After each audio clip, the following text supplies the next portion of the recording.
Calling all creative collectors, feelers photographers, and maverick music lovers, baby.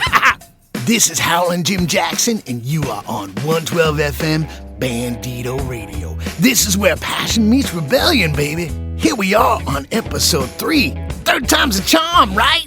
This is our deep dive into the world of toy collecting, toy photography, independent music, and all things creative, baby. So why don't you go ahead and grab your cameras, crank up the volume, and let's set the scene, baby, right here on Bandito Radio. Ow!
That was another mind-blowing tune from Chris Turner. This is Howlin' Jim Jackson, and you're rolling with the coolest radio station on the dial. Ow!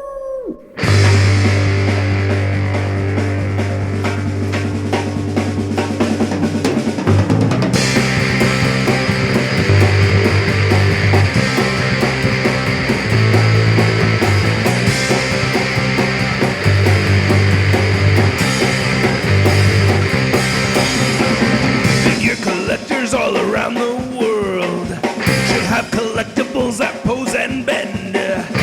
Take your action figures out of the box, and now let's play pretend. Posing action figures, I'm posing action figures, I'm posing action figures every day. I'm posing action figures, I'm posing action figures, I'm posing action figures, it's okay. Bit-on card collecting is not for me. I crack them open right from the start. get your cutout styles and the effects. Make articulated comic book art. Posing action figures, I'm posing action figures. I'm posing action figures every day. I'm posing action figures. I'm posing action figures. I'm posing action figures. It's okay. I'm posing action figures. I'm posing action figures. I'm posing action figures every day.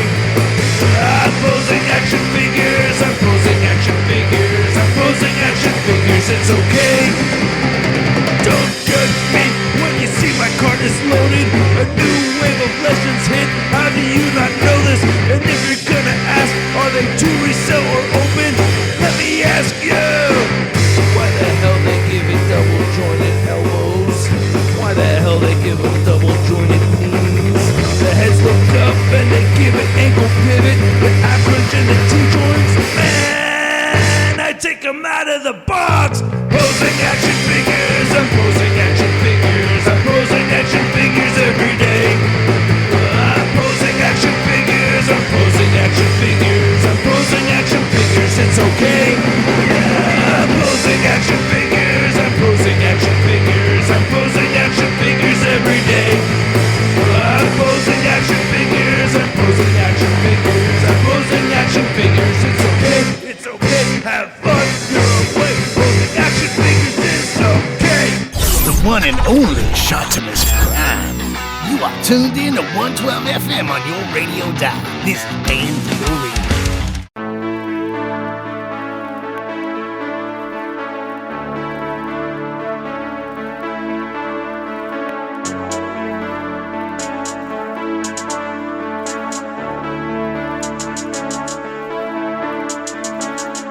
Now I'm out in the rain, trying to say anything, just to try to get her back.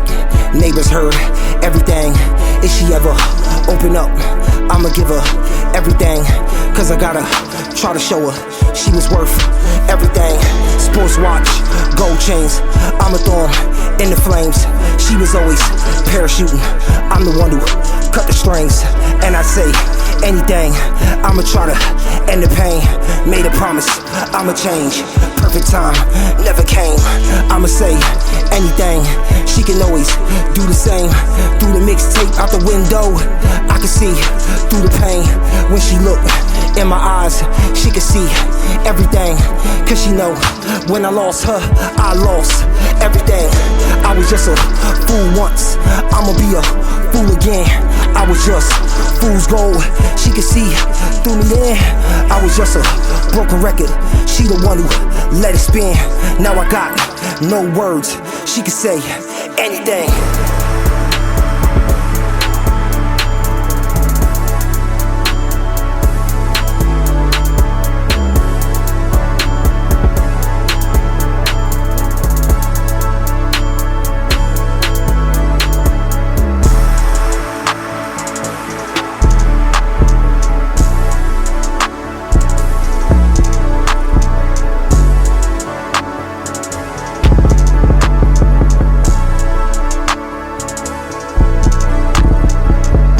Now I'm out in the rain, tryna say anything, just to try to get it back.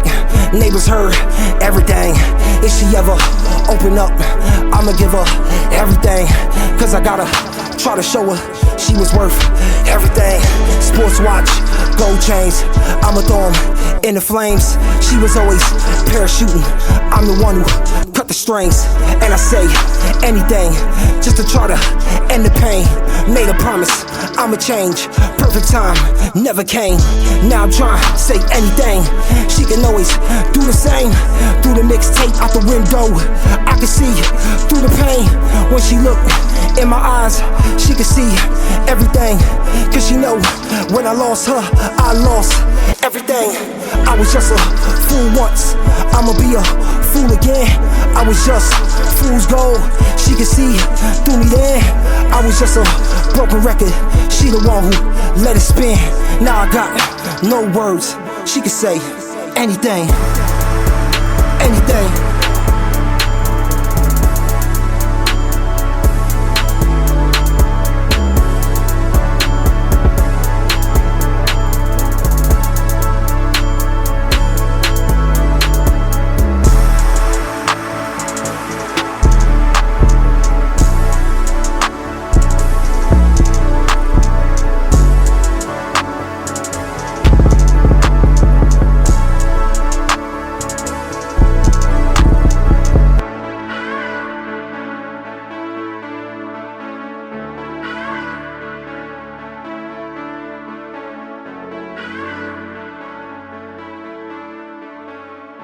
yet another great jam by Noel.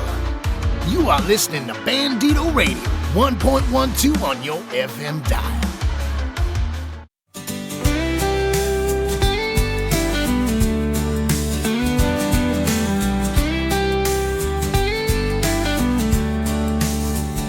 Go on, talk to the people who said we'd fall apart, who planted those seeds deep in your heart. Go on, hang with your friends, the ones who lied, jealous of love they couldn't find. Go on, girl, take their side, but don't come back with tears in your eyes. Don't miss me when you see the truth, when those guys in your phone stop calling you, when the nights get cold and you're all alone. Don't miss me, darling, 'cause I'm already gone. Go on, talk to those other guys, the ones I feared, the ones you said were just friends, crystal clear. But soon enough you'll feel that sting, when their words don't mean a single thing. You look around and realize you threw away a love that could have survived. Don't miss me when you see the truth, when those guys in your phone stop calling you, when the nights get cold and you're all alone. Don't miss me, darling, 'cause I'm already gone.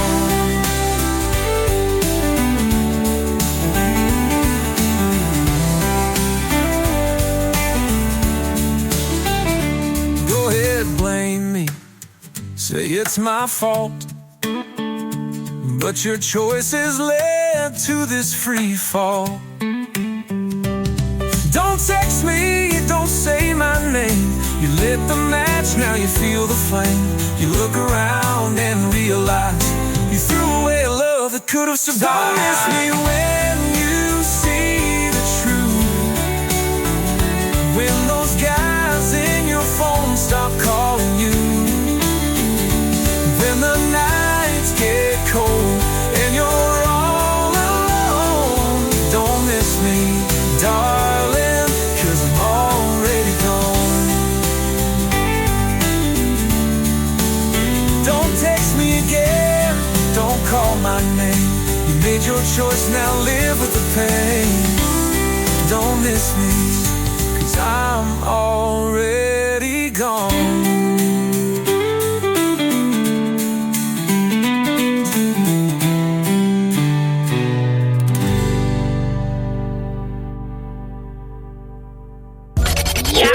What's up, my rockin' rebels? This is Howlin' Jim Jackson, your guide through the wild soundscape of 1.12 FM, Bandito Radio. We're not just a station, baby. We're a vibe. We're a movement. A home for the restless and the creative. Ow! And here's the new one from Stereo Flowers.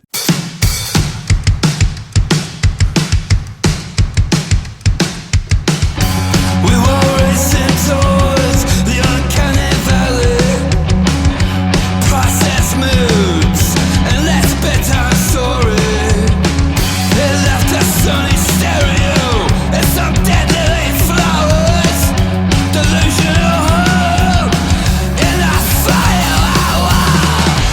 When I fell aside, we both knew that it ain't coming. Grasping for the stars in a life full of dark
discreet. Just shut up and leave me be. You don't mean nothing to me. Talking shit behind closed doors and the toys of crap they wanna hear. Talking shit behind closed doors on the crap wanna hear. Bang, bang, get some fucking bang. Bang, bang, get somebody bang. Bang, bang, get some fucking bang. Bang, bang, get somebody.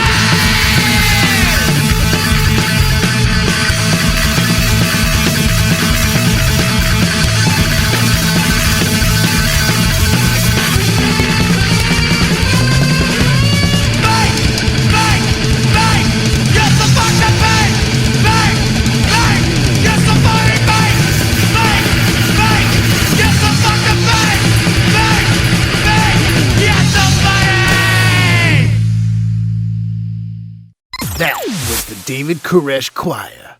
Sup, nerdy? It's our turn, baby. Look, if you ain't never been to Party City, don't you ever come to Party City, cause you wouldn't understand Party City. You're also dealing with the head of sanitation, the head of transportation, and the head of reclamation in Party City. It's rap music from parts unknown, where the arts are disowned by the hearts made of stone, where parts of the throne have parts made of bone, and the rest were discarded from Discovery Zone. It's rap music from Atlantis. Dive deep and you just might understand this. Got the merfolk puffing seaweed when they see me. Real G's in the pinch like Sebastian the Crab. It's rap music from the city of party. Mountain Dew game fuel with the Bacardi. Meat in the Arby's, meth in the RV. Machine guns loaded and they signed with the Sharpie. It's rap music from the land of Oz. Lollipop guilds if they stepping wrong. Rolling on dub down the yellow brick road. Ruby mic in my hand, no place like home. It's rap music from abandoned strip malls, addicted to love and they're going through withdrawals. It's a cold world, better dress for a brisk fall or go down swinging like Pitfall. It's rap music from the city of party. Mountain Dew game fuel with the Bacardi. Meat in the Arby's, meth in the RV. Machine guns loaded and they signed with the Sharpie. It's rap music from the south side of Baldur's Gate. We roll crits on the ops when we regulate. You wanna hate, there's a line, it's a bit of a wait, but here's a fireball right to your face. It's rap music from the fringe of the fringes. We import the binges and export syringes. Swerve to emerge on the verge of the purges. Power corrupts, then it surges. It's rap music from the city of party. Mountain Dew game fuel with the Bacardi. Meat in the Arby's, meth in the RV. Machine guns loaded and they signed with the Sharpie.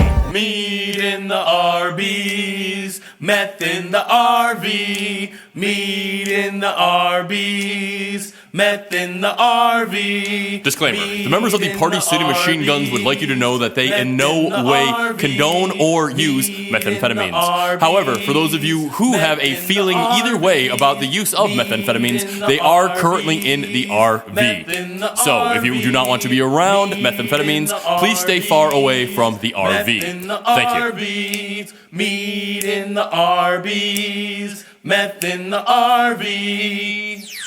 And yet another unique tune from Party City Machine Guns.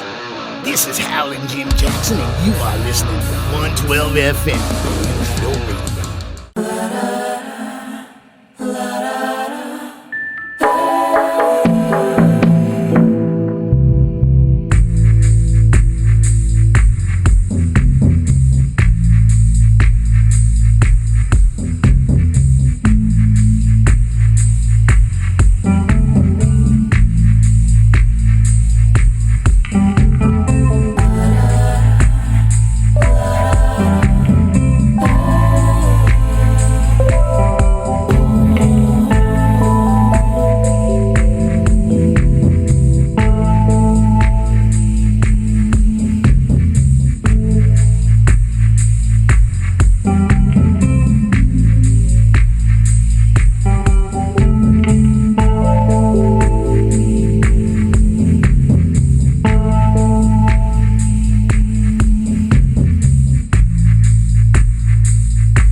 brought to you by Stratos. Are you ready for a new era of storytelling? Advent Comics is here, delivering hard-hitting action, unforgettable characters, and worlds that'll blow your mind, baby. Dive into the gritty streets of Southside, where heroes walk a razor's edge between justice and vengeance. Or join Dalton Malone as he hunts in the darkness where no one else dares. From cosmic battles to street-level justice, Advent Comics has it all. The stories are bold, baby, and the action is relentless. The adventure never stops. Advent Comics. The future of comics starts now.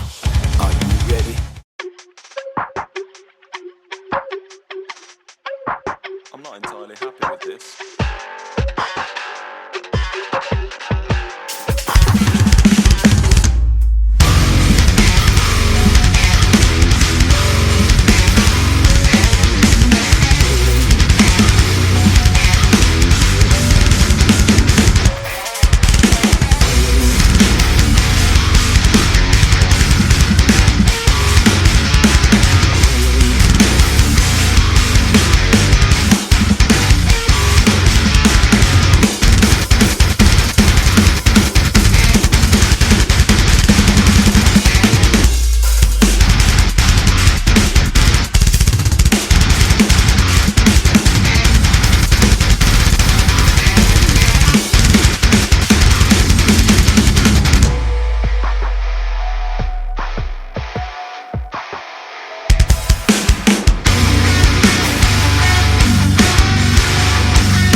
That was another mind-blowing tune from Chris Turner.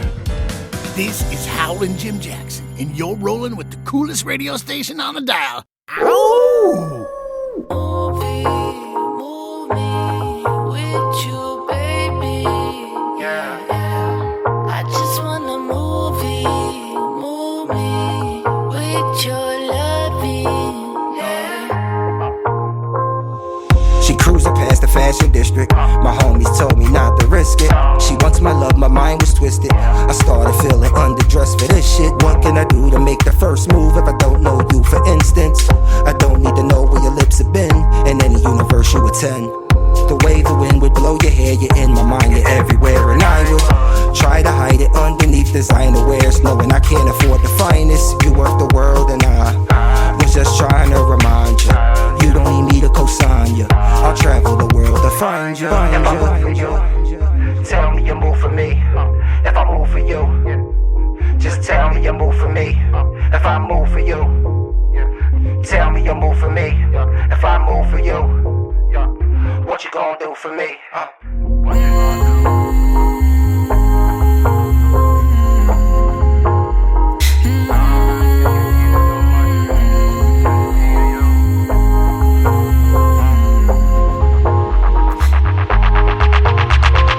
Ride with you. Oh, just to ride with you. Gucci, Chanel, Prada or YSL. I promise shorty not to tell. She love everything Noel. Fendi, Dior. I buy her Louis, she call me Amor. She look in my closet, it look like a store. She look in my eyes and wonder some more, some more.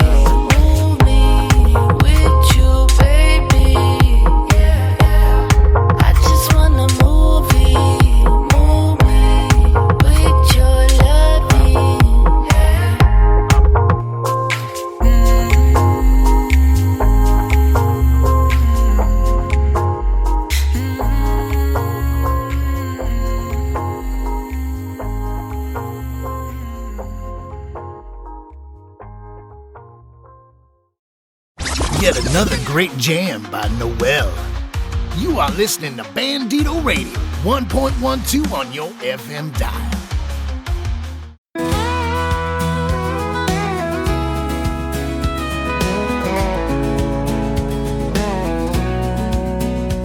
Our souls, they wander night and day, bound by the light then fade away. When you're gone, my chaos shines like a lone star lost in endless skies. Soul travel, a celestial dance, chasing dreams, giving love a chance. Though the road gets long and the night gets cold, our hearts stay warm and our love takes hold.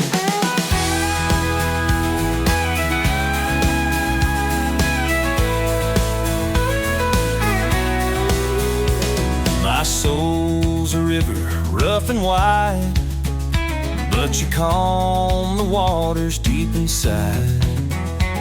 Your spirit's fire lights my way through endless night and breaking day. Soul travel, a celestial dance, chasing dreams, giving love a chance. Though the road gets long and the night gets cold, our hearts stay warm and our love takes hold. No matter the miles, no matter the years, your voice cuts through all my doubts and fears.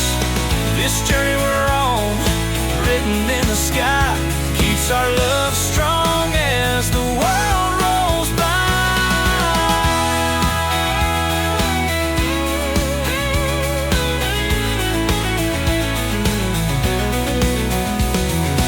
Wild spirit calms my soul, while my restless heart makes you whole. Together we're stars in the endless night, shining bright with love's pure light. Soul travel, a celestial dance, chasing dreams, giving love a chance. Though the road gets long and the night gets cold, our hearts stay warm and our love takes hold.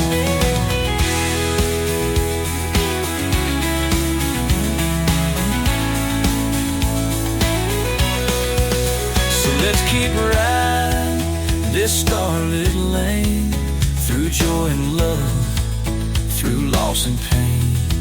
In this country song, our souls align, forever together, yours and mine.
sleeping night.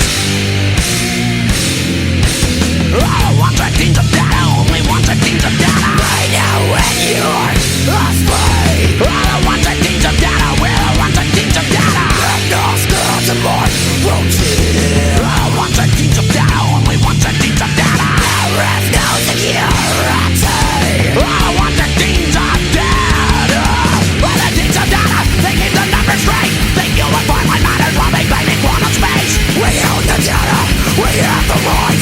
We do everything while you sleep at night.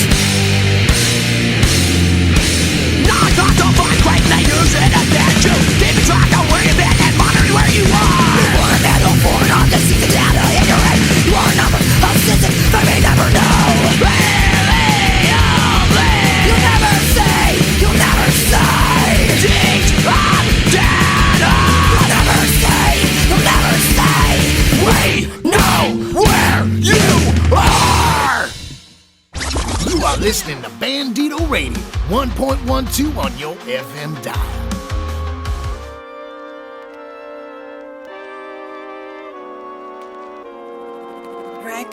No back of the bus, we lift the bus. Ridiculous, no need to fuss on what we did for us. No handouts, we hand out hands. We've been bout plans of 40 acres of land that can't cage us. I'm so Luke Cage, amazing, gracious enough to spare the brute pain unless they really want it. And I ain't ducking from it, I'm static. We shock them till they get it, I guess they gotta have it. The roadblock of the block, small enough to be a dock. Moving smiles with the jazz, Captain Sam with the plan. I can, I guess I'm really good in the jam. The rest is up to wreck when he come through with the band. We got what it takes to be a hero. They see it everywhere, wherever we go. We here to say the day and all the people. Repeat, bro. We know we got what it takes to be a hero. They see it everywhere, wherever we go. We here to say the day and all the people.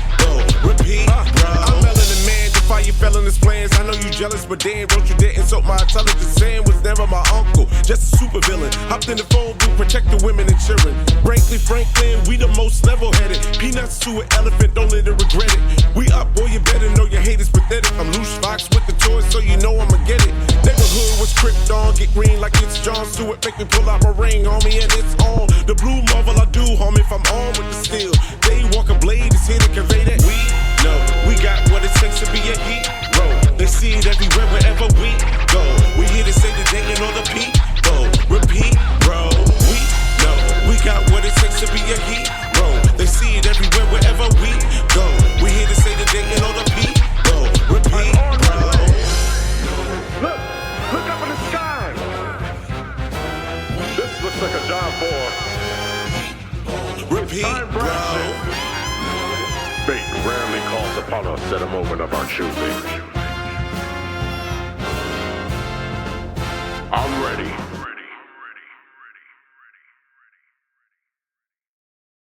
How about that new one from Toys, Noise, and Action Figures? Ah, welcome, my darling deviant playthings.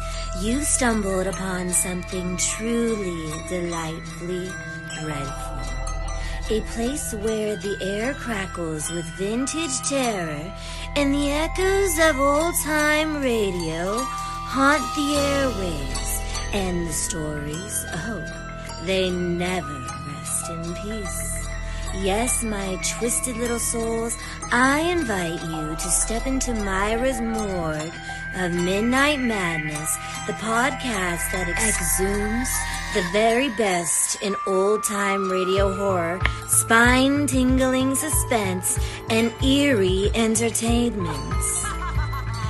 Every episode, I crack open the coffin on a classic tale of terror, spinning you a web of ghostly whispers, sinister schemes, and the kind of thrills that linger long after the final scream.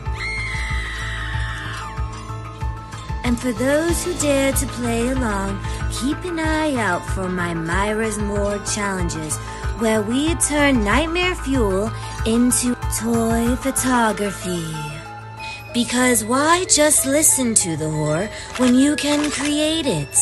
So, my friends, if you crave midnight chills, delicious dark humor, and stories so sinister they practically drag you into the grave, then join me, Mira, in the morgue. Because once you step inside, well, let's just say some things don't stay buried.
There's another great jam by the Stereo Flowers. This is Howlin' Jim Jackson, and you're rolling with the coolest radio station on the dial. Ow!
Hey, what's the word of the day?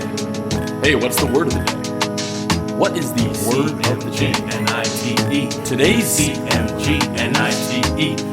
You know what today's PCMGNITE.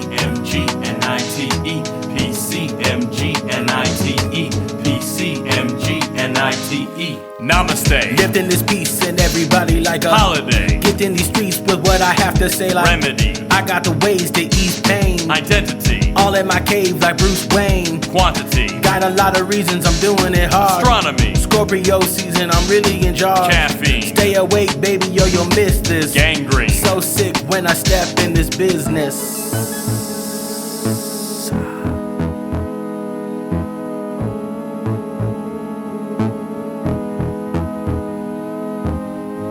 Always looking clean when I pop up. Trouble. Overcame the struggle, leave a moss struck. Pray. Some moments of quiet introspection. Slay. Every look from every look in my direction. Rover. A name you say twice for an invite. Clover. 4-leaf, lucky for my insight. Pain. What I wear inside the club, avoiding taboos. Rain. Gotta say again, thanks for the statue. You know, it really is a nice statue. I know when we received it, it was copper, and over the years, the weather's hit it, it's made it change colors, but it still looks great. And peeking out of the crown, they reopened it in 2015. Handle. Moments where I'm certain who I am. Randall. Moments where I'm cunning and a ham. Suit. That's an Andy Warhol muse. Fruit. Like an ego when it's getting bruised. Massage. Deep tissue till the knot's out. Dressage. Horses dance and clap until they drop out. Rumble. That's how I scuttle through this nightlife. Bumble. Wanna catch a buzz, you better swipe right. Continent. Yeah, they play my music in 7 of them. Condiment. Sauce for all my dogs, I'm spending on them. Captivate. How I do it every single time. Extrapolate. They confused trying to find why. Efficiency. Never waste a pass, I word perfect. Calligraphy. And his fancy ass, I curse and cursive. Circulate. Your mind another time round this track. Terminate. Thumbs up, baby, I'll be back. What's the word? What's the word? Yo, that's my word. What's the word? What's the word? Yo, you have my word. What's the word? What's the word? You can take my word. What's the word? What's the I word? never break my word. What's the word? What's the word? Yo, that's my word. What's the word? What's the word? Yo, you have my word. What's the word? What's the word? You can take my word. What's the word? What's the word? I never break my word. This is Howlin' Jim Jackson, and you're rolling with the coolest radio station on the dial. Pas là maintenant. Et ouais, c'est pas mal. Passer de temps en temps. Moi, j'habite dans le 2e arrondissement. C'est pas long. Tu viens te chercher avec la BM direct. Pourquoi t'as une BM? T'aimerais avoir quoi comme voiture? Bah, je sais pas conduire. Now you're to play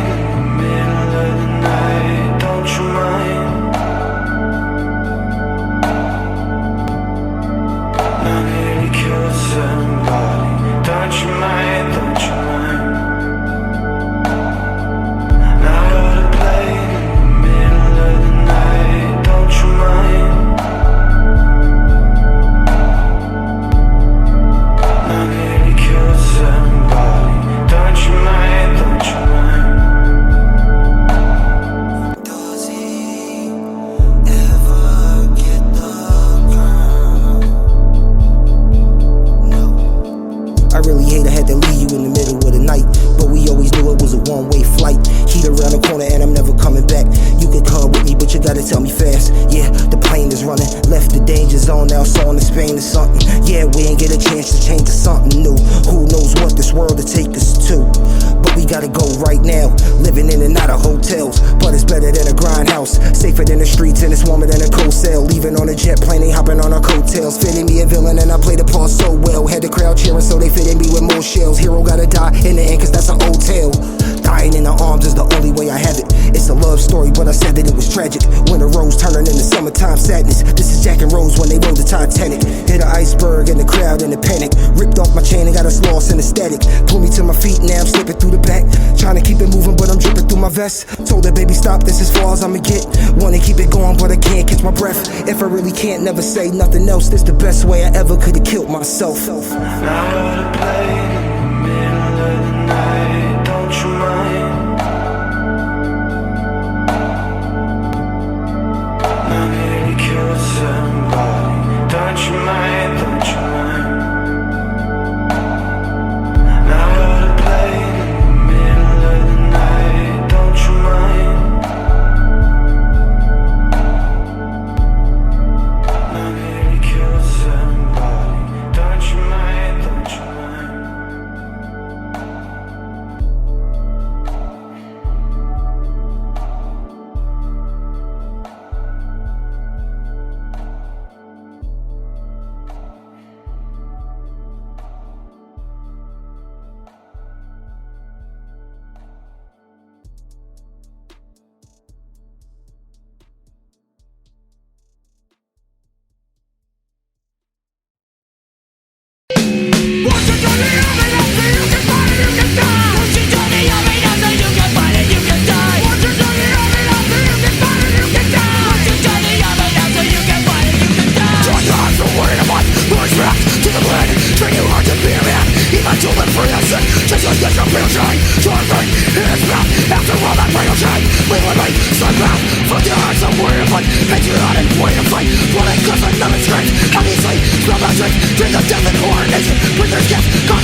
What's the point in keeping on when the fire's burning low?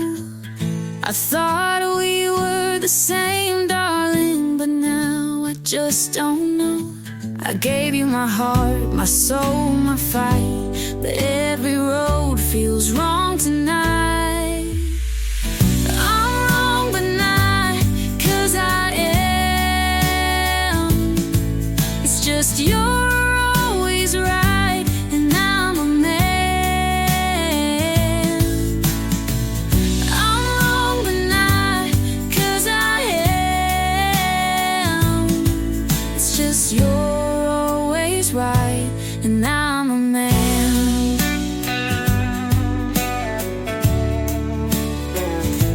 Alone I sit, day by day, wearing a smile that don't feel okay. Be grateful, be strong, that's what they say.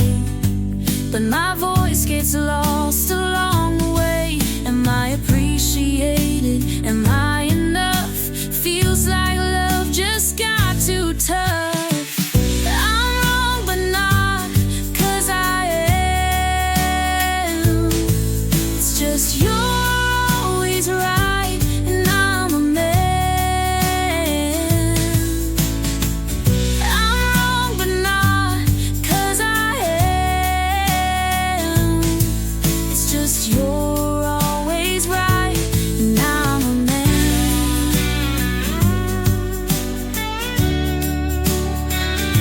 You say it's me, you say I'm blind, but I'm just tired of reading the signs. Every word feels like a loaded gun. Every night feels like I've come undone. I made that promise, I took that vow, but it feels so far away somehow. I lie awake on this feather bed, but peace don't rest inside my head. Some words cut deep, they don't fade fast, and I'm just haunted by the past. I'm wrong but not, 'cause I am. It's just you're always right and I'm a man. I'm wrong but not, 'cause I am. It's just you're always right and I'm a man.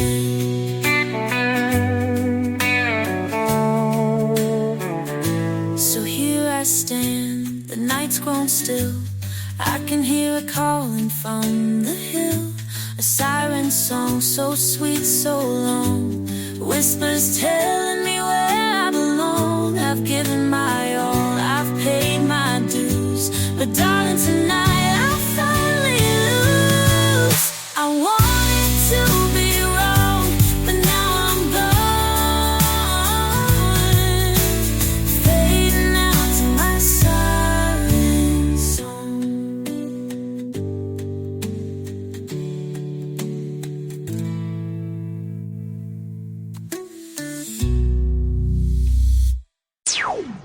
Ow! All right, baby. You know what time it is. Your old pal Howlin' Jim Jackson is back in the saddle and riding those radio waves like a wild coyote under a neon moon, baby. You're listening to 112 FM Bandito Radio, the only station that blasts through that static and straight into your soul. I give you action figure frequencies. That's right, a sonic deep dive into the world of toy collecting, custom sculpting, vintage gold mines, everything in between. Whether you're out there hunting for that holy grail figure or just trying to relive that Saturday morning magic, we've got you covered, baby. So you need to strap in, turn up that dial, and get ready to ride those radio waves, because Action Figure Frequencies is about to shake those shelves and rock the toy aisles. This is Howlin' Jim Jackson, baby, signing you into the frequency. Action Figure Frequencies. Let's roll! Ow! Bandito Radio presents Action Figure Frequencies with your hosts, Chet Maddox and Alexander Storm. That's right, everybody. It's Action Figure Frequencies with your hosts, Chet Maddox and Alexander Storm. Mr. Alexander Storm, how are you on this thunderous day, sir? Doing good, man. Doing good. You know, everything in the world of toys is bright and shining, and hopefully everybody out there listening to all the airwaves on Bandito Radio and wherever you get your radio listening needs from is actually sucking it up, brother, because we got a good one planned today, bro.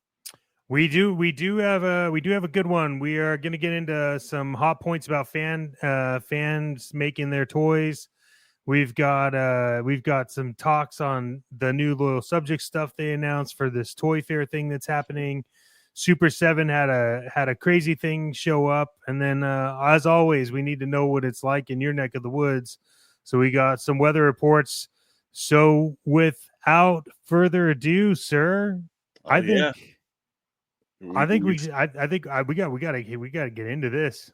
We started off like we always do over here on Action Figure Frequency, nation to nation, coast to coast, from our toy rooms to your rooms, because we make this sexy. That's right, we do make it sexy. This is Action Figure Frequencies, episode 3 on the Bandito Radio and over on the mighty SKN YouTube channel and everywhere else you get our stuff from. That's right. And if you want to see a more laxed version of all of our other things, including your lovely, gorgeous host without his glasses, because why not? It's radio only. You can view it if you're a member of our channel, and that's the only place you can actually view the video of this. So you get to see all the mess ups. You get to see behind the scenes while we're recording it live. We're excited. Hey, look, I think it's time to get into some hot points. Hot points, hot points, hot points, hot points. Hot points. Yeah, that's right, Hot Points, people. And I am Chet Maddox again, your lovely, gorgeous, sexy host to all the hundreds of millions of thousands of people listening on Bandito Radio 112 FM. We're excited to get into this. And here is the deal. So the toy industry is running ablaze, as they say in the old days, with news coming out about people making toys for things that they love. And, you know, that's where I think a lot of this, like making your independent toys came from. And you have a lot of things happening in that realm. But specifically what we're going to get into right now is, do you think, Mr. Storm, do you think with your brain, do you use it to think about whether or not fans making toys that they're fans of? So not necessarily... And we have to be careful about this, right? We have to define this, because you're going to get some people who can be like, well, they don't know what they're talking about and blah, blah, blah, and all that other bullshit. What I'm talking about is, specifically was announced that Nacelle got the license from Paramount to do Star Trek toys, right? Yeah. Now, we know the history of Star Trek toys. I do think Star Trek was massive, right? You have a lot of people that are either into Star Trek or they're into Star Wars or Star Wars Trek or Star Trek Wars. What are your thoughts? What are your thoughts on this? Because he was very, you know, Brian over at Nacelle was very, very specific about why he wanted to make this and the pitch that he did to Paramount. But what was your takeaway a little bit? Maybe inform everybody kind of like what we're talking about, like what happened over there. Yeah, well, you know, Brian last year he got the contract to do Star Trek toys.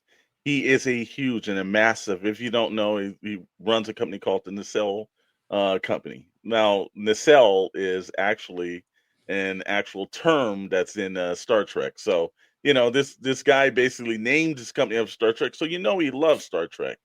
And he was able to get to Paramount. They pitched him for some toys, and they decided to run with them. Now, here's the thing. I think that Brian is, you know, a very passionate guy. He's doing some great stuff over there. The thing that always kind of worries me is when you get a hold of something that you have a definitive love for, because in the process, you don't know if like it's the things that you made because you're a Pacific fan, or can you be objective and know what the outside audience really, or Star Trek other than just yourself, may want. Yeah. You know? Do you think you could be objective? Myself, or are you talking about Brian? I mean, like in general, like, or do you think that there's like some caveats to that? Like, do you think you can, like, I know you could, but like, just generally speaking, I think it's tough. You know, I think it's tough, especially because like there's, you know, one of our, you know, favorite cast over on YouTube. It's Sort Like Digest podcast, which is the best damn Star Wars podcast on YouTube. Yeah. And, you know, those guys are heavy into Star Wars. And there's a lot of like, you know, built in, like, you know, hey, love it or hate it, they're right there. And they want a lot of the obscure characters that are being made that maybe the general population have no clue of or really don't. So when you're catering to like the I think the super fan, let's use that term, super fan, then you're probably gonna do deep dives into some of these characters that probably aren't popular. So as a toy company, the thing is to make money, right? Yeah. So, you've got to have a couple of characters in there that are extremely popular. Some characters, it's kind of like, when we look at anything from like Marvel Legends, right? It's always got to be a Spider-Man. It's always got to be a Wolverine. It's got to be a Venom. It's got to be a Deadpool. Why are these characters? Because these characters are marketable and they do well. Well, Star Trek, while it is a extremely beloved show, the marketing in these toy lines, other than Playmates, there hasn't been a lot of success for it. So you got to ask, are fans really asking for this? And it's nacelle on the hot pulse of this being they're picking the right characters and they're going to put it out there because we've got an actual slide here, and we know the people that are like home, so we're going to read it off to you. But there's some characters here that are some popular characters and some aren't, and they've got there's a couple of characters that we've seen before, but they got Mira Archer, right? Now that's from the Enterprise series, and that's Scott Bakula. I don't know if anybody's asking for that character. You got Wayland, which is a character from Deep Space Nine. He was one of the members that we probably, other than if you really had to watch the show, Peter Preston is that was Scotty's I think nephew in Star Trek 2. Captain Sulu, who was only on screen for I think the 5th movie and then a couple episode of Voyager. So some of these characters, aren't characters that a lot of people outside the Star Trek realm would know. They know the Scotties, the Spocks, the Kirks, the Captain Picards, the Rikers, and some of these other characters. I don't know if you give them look, I'm a big fan of the show. I watch the show, so I can name off some of these characters. I know the episodes they've been in. Not a lot of Star Trek fans that are casual fans will know these characters. Look, I don't. And then there's like Peter Preston, Captain Jellicoe. Like, all right, it's cool. I mean, look, but I mean, again, it's. I don't know if this necessarily is going to have the same effect as like if they made obscure Star Wars characters, because obscure Star Wars characters are still wanted, right? You can make an obscure Star Wars character, and it would show up, and people would be like, "Oh yeah, I wanted this for a long time." I don't really know. I don't really know if that is the case. I think where they would have been, where they would have done really well is if they did action figures from the cartoon that came out. Oh, Prodigy. Well, you know what? They Prodigy, and then the other one, like I forget what it was called. Well, I know Prodigy is the last one that they did. Below something or Lower Decks. Lower Decks. Yeah, I think what. Yeah. I think either way around, if they would have done like Prodigy or like Lower Decks, I think that they might have done it. But I don't know. I'm not necessarily excited about this. I'll just put it that way. Well, I believe it was Playmates last held the line. They did do some Prodigy figures, but they only did the I think it was like 4 or 5 characters. It wasn't the entire main cast, because sometimes they put out like a couple of key characters, see if the line sells, and then they bring out the end of the characters. And because of Paramount dumping that series, that didn't do too well for them to actually go back and make figures. But I do think that that's appealing to the younger skew audience of Star Trek. I think that Brian's smart enough that those characters will show up. I think the Lower Deck characters will show up because those were, well, at least Lower Decks was extremely popular show. Everyone that's watched Prodigy, I think they think it's a really good show too. It's just, it's just deemed that the Paramount Netflix didn't have that much respect for it. But again, Peter Preston, Scotty's nephew, if, he's in the movie for like 7 minutes, maybe total. This is a character that is your wave one that you put out. I don't know if that's, I think he has a love for these characters and he puts them out. I don't know if the general audience is going to know who that character is, and they're going to go in like, "Oh man, I've been waiting 35 years for a Peter Preston character. I got to get that, man." Yeah, I don't think that's true. I think they're like, I mean, like I'm with you on that. Like, I don't think people are gonna like go clamoring for any of these. I'm afraid this is gonna be eight figures that become peg warmers.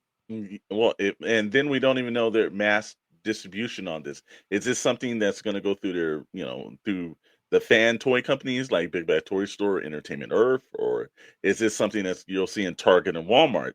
I've noticed that with Nacelle, they've been popping up more at the big box toy stores, but they're not readily available like I would normally see, like a la the NECAs or the Hasbros or things like that. Yeah. And he did a couple of key things, and I give him credit on this because he did ask. Now, that was part of Wave One. That Wave One's just now starting to hit, so we'll start seeing those pop up all over the place. And but he said for Wave Two, he did something that was kind of unique. He actually put up a URL on the fans on his own nacellcompany.com, and it's like, who do you want to see in Wave Two? Now that is forward thinking. Because if you can get the community to say, "Hey, these are the characters I want," it makes sense. Why waste your time making and guessing characters of what you think fandom wants? Yep. Ask fandom what they kind of want and put it out there, man. Well, it's kind of the way that they're doing it over at some other places where it's like made to order. Yeah. So I think that's kind of where it's at. So yeah. But now here's the thing: since this poll is up and everything, and everyone, you can go over to the nacellcompany.com and you can, if it still take part of this thing. But Chet, being a casual Star Trek fan, I don't know if you're a massive one, but just a casual one. If there's a character or someone who would you put into, like, who do you want to see in Wave 2? What would be a character you think that would be a popular character that would sell? Honestly? Yeah, honestly. Going for anyone. I think they've done a character. Okay.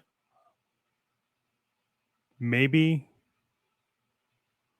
You remember the Borgs? Yeah. I want to see a Borg character with a Borg cube action playset.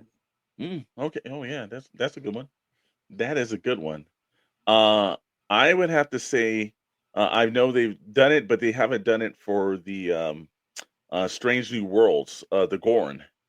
I want to see an updated version. They've done the old one that was, with the fought Captain Kirk in the original series. Yeah. But the ones on Strange New World, they're a little bit more, and you need like newer villains, anyways. So it'd be kind of cool to see their take on that. I mean, the little kid in me would want to see 7 of 9. Oh, of course. she was so hot back in the day. I would want to see like 7 of 9. I think it would be cool for them to, like you just said, to like expand the Klingon universe. Yeah. I think there's a lot there. You have a lot you could do with like the ships and everything else. Like, I think, that's a problem with the Star Trek toys, is they don't get into like the space side of it too much. Like it kind of sticks on like Enterprise or whatever the ship is at the time. 7 of 9 would be a rad character to see. And then also, you remember the who was it? I guess his name was just the Doctor, and I think it was. Oh, you talking about from Voyager? Yeah, from Voyager. Yeah. NX, was it like NX01 or something like that? Anyways, he would be a cool figure. I don't think people have had that. And then you have like they've always done like Data, and they've done Worf in the past. Yeah. I don't think they've done Odo, which Odo was a sick character actually. They probably did it in the Playmate line, but no, I haven't. I doubt if they've done it like updated. But yeah, he was a very good character, and that's one that you can make one of those. If you're gonna do like a deluxe figure, you have them in like different forms or shapes, or like you can change his arm. Like you want to have a lot of accessories with something like that, Mm-hmm. Yeah, so he'd be cool. I But yeah, give it to you on that one. 7 of 9 be would be awesome. I think every kid in the world would have a 7 of 9 figure, unfortunately. I would. And I'd have then a if few they of could 'em. get into like if they get into play sets, look, this is one of those things you got to make it more playable, because Star Trek is more science than Star Wars is more outside playability. So I think they've got to get to the point where do some decks to the whatever Enterprise or ships, make things like, maybe do a holodeck, do some stuff that's like right out for more playability so you can get some of the younger fans involved into it. Playmates did do an Odo figure, by the way. I just looked it up. Yeah. Yeah. They got to those Playmates, look, Playmates did it, whether they were hit and miss, some of their lines and some of the characters were really good. And then, remember, Rad one Christmas gifted Dr. Brentley one of the worst Playmate Star Trek 2 figures I've ever seen. So they did some hit and misses, but at least they were consistent. They had that line for a very long time. And hopefully Nacelle can do the same because again, I know when you're passionate about something, at least you're going to put your all effort into it. Yeah. Hopefully it's just not blinded effort and he's really trying to see what the community wants and make things that's going to help propel this. Or is he going to just be like McFarlane when he had the Star Trek line? That was like a quick blurb and it was out. Yeah. And I don't know if McFarlane was a big fan of Star Trek other than I think I can make some money with this, Yeah. Hey, whenever you're watching Star Trek or any of your favorite shows, do you ever get really tired? I do, man. Like I said again, I know this show has just began, but man, I feel like I need to pick me up, bro. Do you need to pick me up? Yes, sir. Hey, all you AFF fans out there, you toy fanatics, let's talk about that energy. Whether you're hunting grails, posing figures, building dioramas, or deep in a custom paint job, you need to fuel up to keep going. And no, I'm not talking about those lukewarm gas station coffees you get all the time. I'm talking about Figure Fuel Energy, the ultimate energy drink for you toy enthusiasts out there, everyone that's listening to Action Figure Frequencies. With our Electro Surge Caffeine, Steady Hand Precision Blend, and Shelf Warrior Stamina Boost, this bad boy keeps you sharp, steady, and sculpted like a premium import figure. Isn't that right? That's right, Chet. Whether you're a loose collector, an MOC protector, or a custom creator, Figure Fuel has your back. And it comes in 3 collector-grade flavors. 3? That is 3 flavors, man. 3 flavors. Prototype Punch, because every great collection starts with a concept. Blister Pack Berry, so fresh, it could have been on a plague hook. And here's my favorite, Chet. Glow in the dark grape, because real collectors don't sleep, they recharge. They do. And for those long nights painting customs, designing displays, or scrolling eBay for a deal that doesn't require selling a kidney, no crash, no jitters, just pure collecting power. So hit up figurefuelenergy.com, use code TOYPOWER for 10% off, and fuel your passion like a legend. That's figurefuelenergy.com, use code TOYPOWER for 10% off, and fuel your passion like a legend. Figure Fuel, because shelf space ain't gonna fill itself. 112 FM, Bandito Radio. Wow, you know what? I needed that. I feel good, man. I'm spicy and clean and ready to go, my friend. Hey, it's that time. It is that time where we get into the news, sir. Yes, sir. Yes, sir. We do get into it.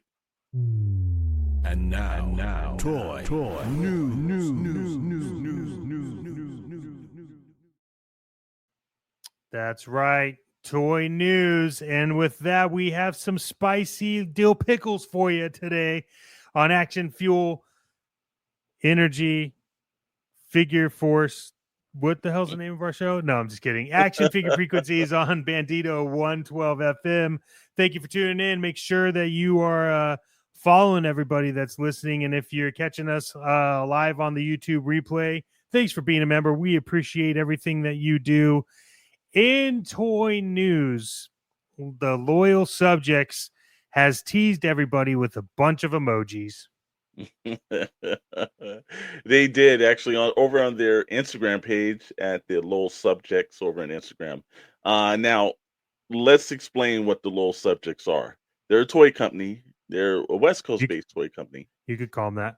And they are one of the people that snagged out the license to a couple of Hasbro products. My Pet Monster, Mask, Jim and the Holograms. Yep. And I think one more. I can't remember what the other one was, but Rainbow Bright. Maybe so. But I know a Mask was the one, the point of intention to any of the older school fans that were kind of like, if you were in the 80s and you didn't see what Mask was, well, Mask was probably one of those hidden jewels of a animated show. Was produced by Deke, and the toy line was through Kenner. And it is a beloved toy line. In fact, it is one of the few that I have seen that over the last 10 years has went from obscurity to like almost like you're going to break your bank trying to pay for these toys now if you try to find them in the wild, you know? Yeah, it's up. They've definitely gone up in price. Yeah, way up in price. Yeah. And I know we've been talking about wanting to see these remade. Yeah. For really a long time. And so over on their Instagram, yeah, they've got little emojis, which very interesting. But they've got if you're a fan of the show, you'll know what these were. But one is a semi truck, tractor. Then there's a little hot rod, little car. There's a motorcycle, and then there's a helicopter, and then there's a ninja. Now I'm sure the ninja is supposed to be for the point of Mask. So, the emojis work as well. The semi truck did. So if you're a fan of the series and the action figures, then the semi is going to be Rhino, which is one of the most famous vehicles out of the Mask line. Yep. The little sports coupe, well, that's going to be a Tomahawk, which is one of the, also another fan favorite. The motorcycle Condor. Condor, that's right. And then the helicopter, which will be a Venom, which is their sworn enemy, that's Switchblade. So, or at least the interpretation, the little tea leaves they're giving us, that's what they're supposed to drop. They didn't actually name it, but since we're big fans, we kind of know what that's kind of is. So, but it's an interesting little caption because it's like, it's a desert, and then they just have like a social media post in the middle, and they have these little emojis on it. And it's a tease, but it's a tease for next week. They're doing the toy fair in New York City. So, gotta think there's going to be some kind of reveal or something else like that. So, we're going to see in about a moment because they've said this, and I know this is the thing that makes you a little bit irritated, Chet. It is. It's going to be the same scale from the original, and they're running with the same boxes, same work, and everything else. So. I know you said this, but is that going to actually contribute to like counterfeit stuff popping up all over the place, brother? I wouldn't necessarily call it counterfeit, and the reason why I wouldn't call it counterfeit is because they do have the license. Yeah. What I think is going to happen though. Well, I mean, I guess if you know what you're looking for, you'll know to look for Kenner on the box. But I don't know what the deal is with Loyal Subjects. It could have been they could use the license, but they have to put Kenner on it the same way they do with the retro stuff from Star Wars. Yeah. So I still stand behind what I said a while ago, which is I'm not really a fan of it being the same size. However, if the articulation on the figures is better, I could probably get behind that. I do think this is going to be one that if it's done right and these look great at Toy Fair, I think that these have potential to be probably one of their best-selling lines. I know for a fact that regardless of if I hate it or not, if I hate the toys, I will buy them because I want them. And if I like them, I'll buy them because I want them. So realistically, what I'm saying is that I'm going to buy them either way around. Yeah, right there. They got your money already. Yeah. I mean, the fact that they're doing Rhino and Thunderhawk. Yeah. Well, look, on the good thing that there's certain people that are not going to look, there's only so many of the vintage stuff around and so many in good material because that was during, we'll use the term playable days. So when you took something, you went outside and you beat the hell out of it. So Yeah. to have something mint in the box is extremely rare, but Mm-hmm. to get it where there's not something missing, like maybe the missiles or whatever those things are, the wires is malfunctioning. That's also kind of a little bit strange too. That's So also why I'm not allowed to go over to Scott Solo's house from the Sarlacc Digest, because I'm pretty sure that he understands that his toys will be missing. yeah, not just that. Scott's also, not only does he have the actual toys, he's got all the boxes damn near Yeah, missing I as know. That's what well. I'm saying. He won't if I So show up. yeah, he's a big time collector with that. But that's where I'm saying. And when I say that, when I use the term counterfeit, I mean, again, do you think people are going to try Yeah. to pass, like somebody like on Evil Bay or some other place is going to I think try to pass it yeah. off? I think you're going to see that a lot. I think because I do think that this is going to have a positive effect on the vintage stuff in terms Yeah. of making it harder to get. Mm-hmm. But we'll see. I mean, those are already getting like bought up pretty quick. Yeah. So But now, here's the thing with GI Joe, the opposite happened. Where like when Super 7 started doing the O-ring line, and Hasbro started bringing out some of these O-rings, it actually dropped the price of of some of the originals. vintage Joes. So like Hmm. now you can get some Joe vehicles from like the early stages extremely cheap, because I have, because we went to a couple of toy shows and I picked up some vintage stuff, and you can get some of the characters. So I think sometimes it works out where it just drives the original stuff up. Then sometimes it can have a negative reaction too, and it can drop the line down, because people are like, well, now I can actually go out and get right. Look, again, not too many people are blessed like the mighty collector of grails, Mr. Maddox, where you can sit there and see like damn near every masked vehicle behind them and everything. But other people be like, look, I just want to have a rhino that I'm not paying several $100s Yeah. for. I think the toys make great shelf displays, to be Yes. honest. Like I do, because if you're bored with the way it looks, you just pop it into its next phase, Yeah, I mean, and then there's some of the other news, which was Super 7. Now, I'm not trying to bash on Super 7, because I do appreciate a lot of things that they make. Yeah. However, over on the Big Bad Toy Store, you can now get the G.I. Joe Reaction line at Big Bad Toy Store for $40 for the case. That breaks down to $2.99 a figure. What is your takeaway on this, Mr. Storm? Because I do know that we have a show releasing soon on Shadow Nose Network. That is the Tribunal, and that's with you and Richard from Chaos Collectibles. Yes, and sir. that's all about G.I. Joe vintage versus current and everything else. So I've been excited to talk to you today about this, because I really want to know what your thoughts are on this.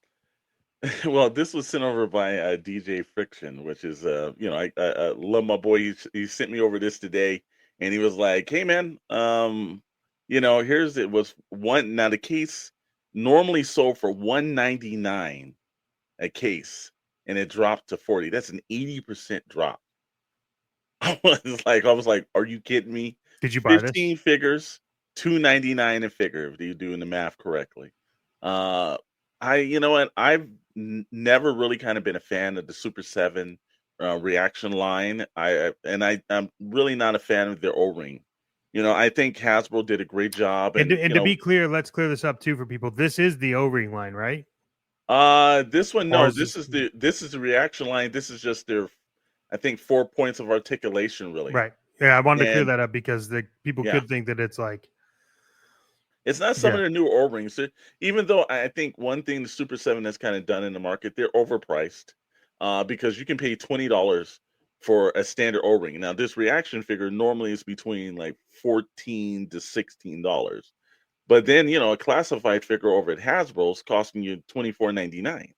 yeah. So, something that has 4 points of articulation or O-ring character that they have is like $20. Well, just why wouldn't I be getting a more highly articulated version, or go out and buy just the vintage version and track it down? I feel bad for Big Bad Toy Store on this, is that this doesn't help the industry, whether you're the consumer, whether you're the retailer or you're the manufacturer. this is a fail across all three because somebody's not going to purchase these. There's some people out there, but there's no resale value. You better just be a collector and a fan that wants this. For the Big Bad Toy Store, they've lost money, obviously, and they're just trying to clear up, storage space for this.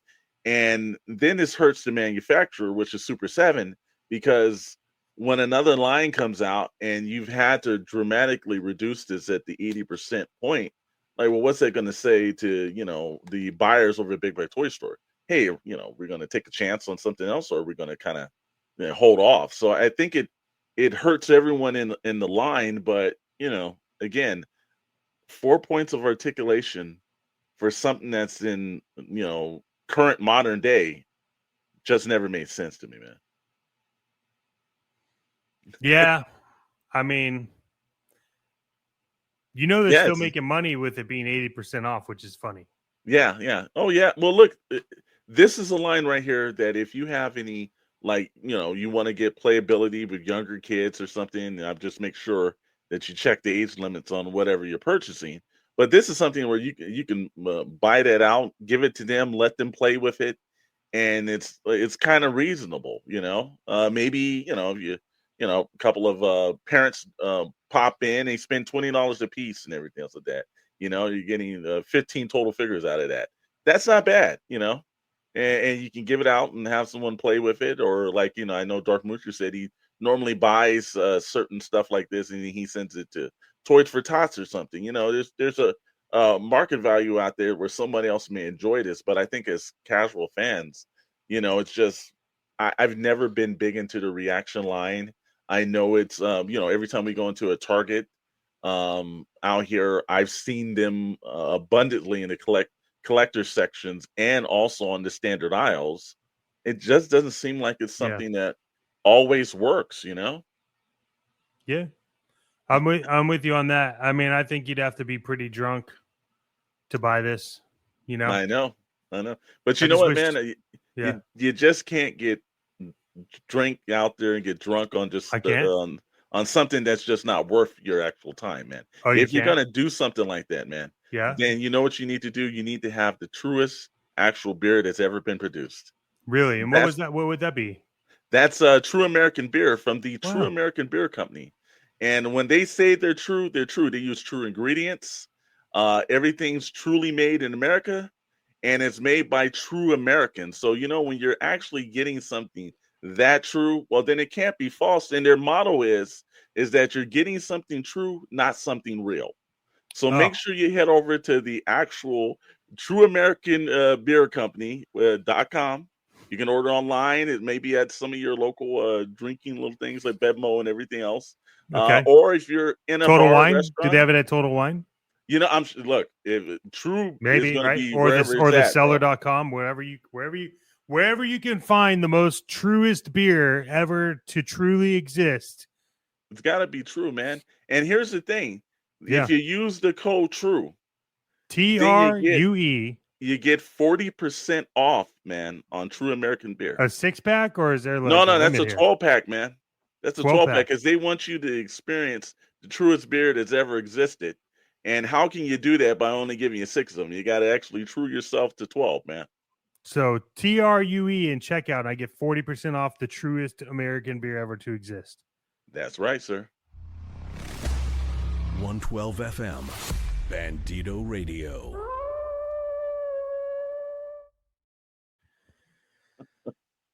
Well. It's one of those days where, in California, it's been hot. Yeah. It's been cold. Mm-hmm. It's been like all over the place. And then where I came from, Georgia, right? Yeah. It's been snowing there. And it's got me wondering, there's only one person I know that can bring me the weather, and his last name ends with Storm. So, Mr. Alexander Storm, let's get into the weather report. And now, your weather forecast with Alexander Storm.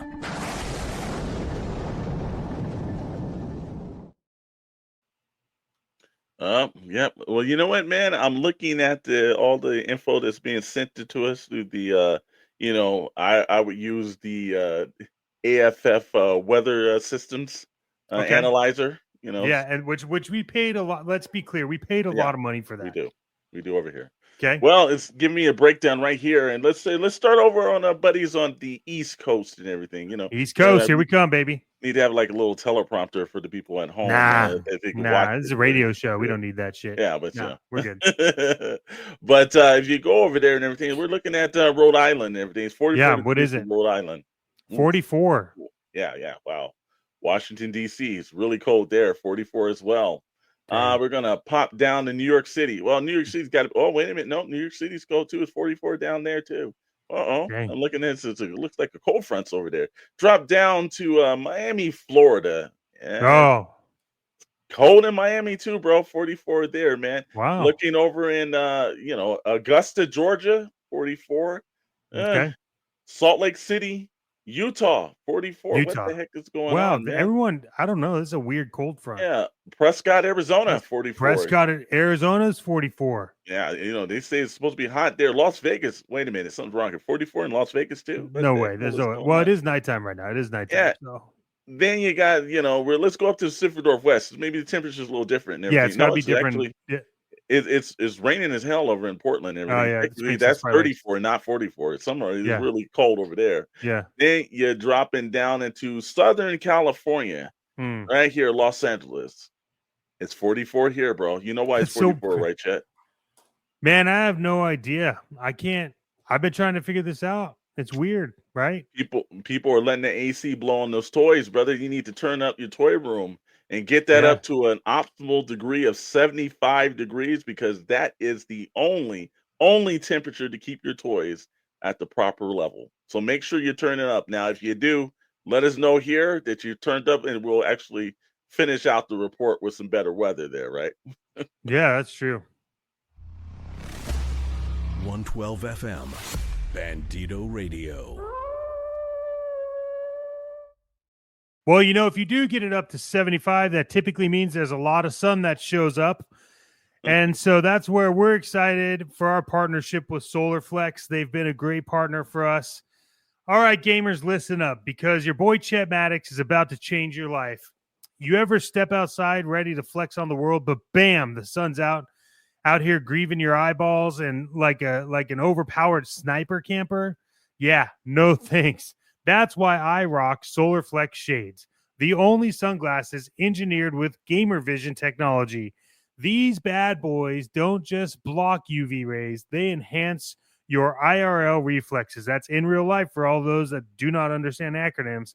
I'm talking these things have glare reduction so crisp you could no-scope a watermelon from across the park. Plus, they've got anti-sweat grip tech, because let's be real, gaming might be indoors, but we still sweat under the pressure. And for my streamers out there, SolarFlex has blue light reduction lenses, so you can go from dominating the leaderboards to dominating the beach without frying your retinas like a graphics card running on a toaster. So, if you want to look good, see better, and flex harder, head over to solarflex.gg. That's solarflex.gg, and use code ChetVision, all one word, ChetVision, for 10% off your first pair. That's SolarFlex GG and ChetVision for 10% off your first pair, because SolarFlex shades, if you ain't flexing, you ain't even gaming. 112 FM, Bandito Radio.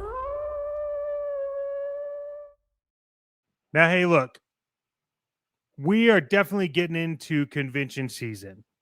Yeah. And I personally feel more comfortable being in conventions when I know that I'm protected, whether that's having cash that's being protected, my purchases are protected, right? You buy warranties on expensive things. So if you're buying those grails, do you have the warranty on those? Are you protected? Mm-hmm. You're gonna go to the CGC booth, buy some comics you haven't had, get those like 10s, those CGC 10s. How can I go throughout convention season, this convention season specifically, Mr. Storm, and feel protected with my purchases and my assets? You know what you can do? Well, there's somebody here. Are you a collector who's been duped by mislabeled mint condition figures? Did your exclusive pre-orders mysteriously vanish into the void? Or maybe your prized vintage toys arrived in a box that looked like it went 10 rounds with a garbage truck. Well, if that's happened to you, then you need Timmy Mint, who is a toy advocate attorney. For over 20 years, Timmy Mint has fought for the justice in the world of toy collecting. From misprints to mispacks, crushed corners to counterfeit chaos, he's taken on the biggest toy companies in one. At the law offices of Mint and Mint, they believe every collector deserves fair play. And Timmy Mint, he ensures your case comes Mint graded. Call the Mint offices at 1-800-555-MINT. That's 1-800-555-MINT today for your free consultation. Because when it comes to toy justice, if it ain't Mint, it ain't right. 112 FM, Bandito Radio. That's right, man. 112 FM. If you're not watching that, hey, Chet, where can they get 112 FM at? Where's some of the services so they know? Oh, I'm glad you asked. Hey, look, if you're listening, we want to say thank you to everyone out there that is listening on Bandito Radio 112 FM on YouTube. But you know this, and you might not, but you do, and you should, and you will. You can find us anywhere you can get your podcasts or radio station, whether it's iHeartRadio, whether it's Amazon Music, Apple Music, Spotify, YouTube. I mean, if you could think it, we could do it. And we're still working today, nonstop, since we've launched to try to get on even more platforms and even trying to get this to be done live on the spot with everybody. We're excited about. We want to appreciate. We really want to thank and appreciate everybody that's been listening. We enjoy doing this, and we can't wait every week for the next episode. And ideally, we're looking at trying to do this on a daily, but that's a lot of work. But we're there. And then if you want to see us do this live, we are planning right now to do this live in Toylanta. Is it going to be great? Everything is great. All 100,000, 50 million of you guys that listen and watch and pay attention, and you want to experience pure sexy, inhuman, impossible, then you're going to find us at Toy Atlanta at the end of the month in March. I'm excited, sir. We are going to be doing this live. Yeah, that's actually kind of the cool thing too. One, we're gonna not just be down there by ourselves. Actually, we're gonna have the Odd Frog gang. They're gonna be there with us, and you're also gonna have David Vonner, the man, the myth, the legend's gonna be there as well. And that's taking place March 28th, March 29th, and the 30th. And if you come by and see us, give a shout out, but not too loud because we will be live streaming from the floor. That's right. We will be live streaming from not just over on Bandito Radio, but the mighty SKN Shadow News Network. We will be right over there as well. And also a couple other people that we roped into this. We're going to be having some special guests and blasting on some other channels. We're going to have Tommy from the Blitz Transmission, one of the youthful Star Wars shows. If you're into Star Wars clones, you want to go over there and get his stuff from a different opinion. Our buddies over at the Sarlacc Digest podcast. That's right, Darth Moocher is going to be with us, and maybe Scott Solo too. It just all depends, but we definitely roped those guys in. And you know who else we roped? The Skeleton Tomb and Toy Mercs. We're going to have Dead Man Juan. We'll see if we can get Scully actually to pop on as well. And some surprises, man. If you're a big YouTuber there, we'll probably pull you over and have a conversation. If you're a toy manufacturer that's going to be at that convention, you never know. We may pop up and do a live with you through remotes, but we're planning to grab guests and all kind of people. Whether you are a fan of the event, we might just grab you in and tell you what's the things. We might just ask what's in your bag. What did you purchase today? We may just do some random stuff while we're there, brother. Yeah, man, I'm excited. I think it's gonna be great. Plus, everyone gets to experience Chet. Yeah, got to see Chet in person. Wait, hold on, Chet. Something's just breaking in right now. We got some breaking news. Wait a minute, hold on. This from last week, and it just came off of my desk and everything else like that. Let me get the proper way that just came on my desk. I just got this. Oh, right you in got front of you me just got the right paper. now. They just brought it into you, huh? Just right Yeah. in. Thank you guys for rushing that into us. Yeah. Last week we were talking about what happened to the Mighty Morphin Power Rangers. What happened to the toy line? What's going on? Well, guess what? Breaking news that just hit us right here. Guess what? We've got images. Now we can see the images. You can at home, but go over to any of your close your eyes and imagine a black, blue, red, green, yellow, and pink Power Ranger. And guess where they're coming from? I don't know They're where. coming from the Mighty Toy Company Playmates. If you knew TMNT in the greatest heyday of all toys, well, they decided that they're not just also doing the Turtles, they're taking on the Mighty Morphin Power Rangers. These figures that we have in front of us are the auto-morphing figures. Now, auto-morphing figures back in the day were very popular. They just shift from the actual unmasked version of the character to the actual, Mighty Morphin Power Ranger mask. So these have a little action to them. They're a little bulky and everything else like that. But when we were saying what happened to the Mighty Morphin Power Rangers, well, people over at Playmates must have heard us and said, you know what? We got to show these guys because action figure frequencies just can't say what happened. We got to let them know what happened. That's right. And hey, Playmates, when you're at Toy Atlanta, you come over to our booth. Join us. Yeah. And you know what? The best part about it, too, is maybe the people at Playmates will have some on display, actually. And we can see, and in the terms of something that my younger nephew was a huge fan of, that Go-Go Power Rangers. So that was the breaking news that just popped in and everything. Man, wow. Thank you, Playmates, for getting that over to us, man. Yeah, breaking. It's so breaking, and we didn't even have a sound bite for breaking news. I know, that's so crazy. Hey, we're also just as a heads up, if you're local in the California area, SoCal Joe show on May 4th. We do have a table there. We will be there with the SKN crew. It is not just Action Figure Frequencies. In fact, it's Toy Box Chronicles, Pixel Plastic Inc., and the whole SKN crew that is going to be at that table, along with ideally our partners over at Odd Frog Entertainment. Who else? We'll see who else we could get to show up. Well, I can tell you who else we got to show up and everything. It's one of the Toy Box Chronicles. And the third member of everything that we do over here on Action Figure Frequencies or Toy Box Chronicles or the Tribunal, Richard will have an exhibitor booth right next to us, and DJ Friction will actually be right there too. So they're going to have some stuff to sell while we're there too. So there's a lot of great vendors and a lot of great artists that we're going to see. There's Jamie Sullivan that always is there, and if you into any of the Skybound versions of the books that they're doing for G.I. Joe and Transformers, he's done some of those covers over there.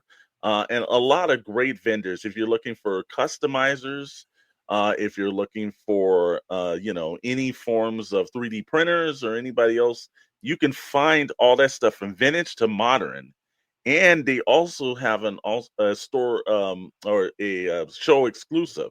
So they make a certain amount of an exclusive figure, and it's usually in the 1/12 scale, the classified version scale. New boxing, basically a fully customized figure, and it always sells out. And it's one of those things that if you arrive at the show late, you're probably not going to get it. And I've seen those figures. They did one originally of Starduster one year.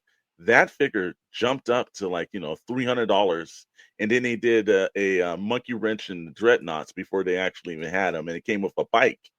And that figure I just saw the other day sell for as high as $350. So those are really great one-of-a-kind items that you can get that a lot of people put a little toy and love into it. So, if you got an opportunity, come by and see us. Stop by. There's a lot of people from the media and everything that comes through, and that's in Temecula on May the 4th. And I know that's Star Wars Day, but it's also going to be G.I. Joe Day too. So, who would have known, brother? Us. Yeah, I guess so. Yeah, I guess it would have been. And we got some things going off on the over on the SKN channel. First of all, Chet, our guys behind the scenes have been hard working on the Discord. Break that down for everybody. The SKN Shadow Nose Network Discord. Break that down and what's the perks of going to the Discord, and like the price and everything to get some exclusive content and everything else. Yeah, so right now Discord is completely free, unless you want to be on a chat with us live and a call-in. You do have to be a subscriber to the YouTube channel. However, if you are, it's the 99-cent one. That's $1 a month. That gets you into the voice channels that you could jump on, and we will hit you up live on one of our podcasts. Any of them, really. It gets you access when we're live on Toy Box Chronicles, and then when we're live on Pixel Plastic Inc.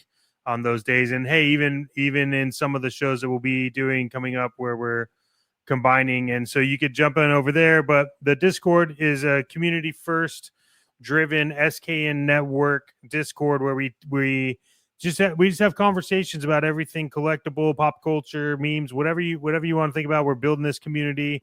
As time builds, there will be exclusive things being released from our partners.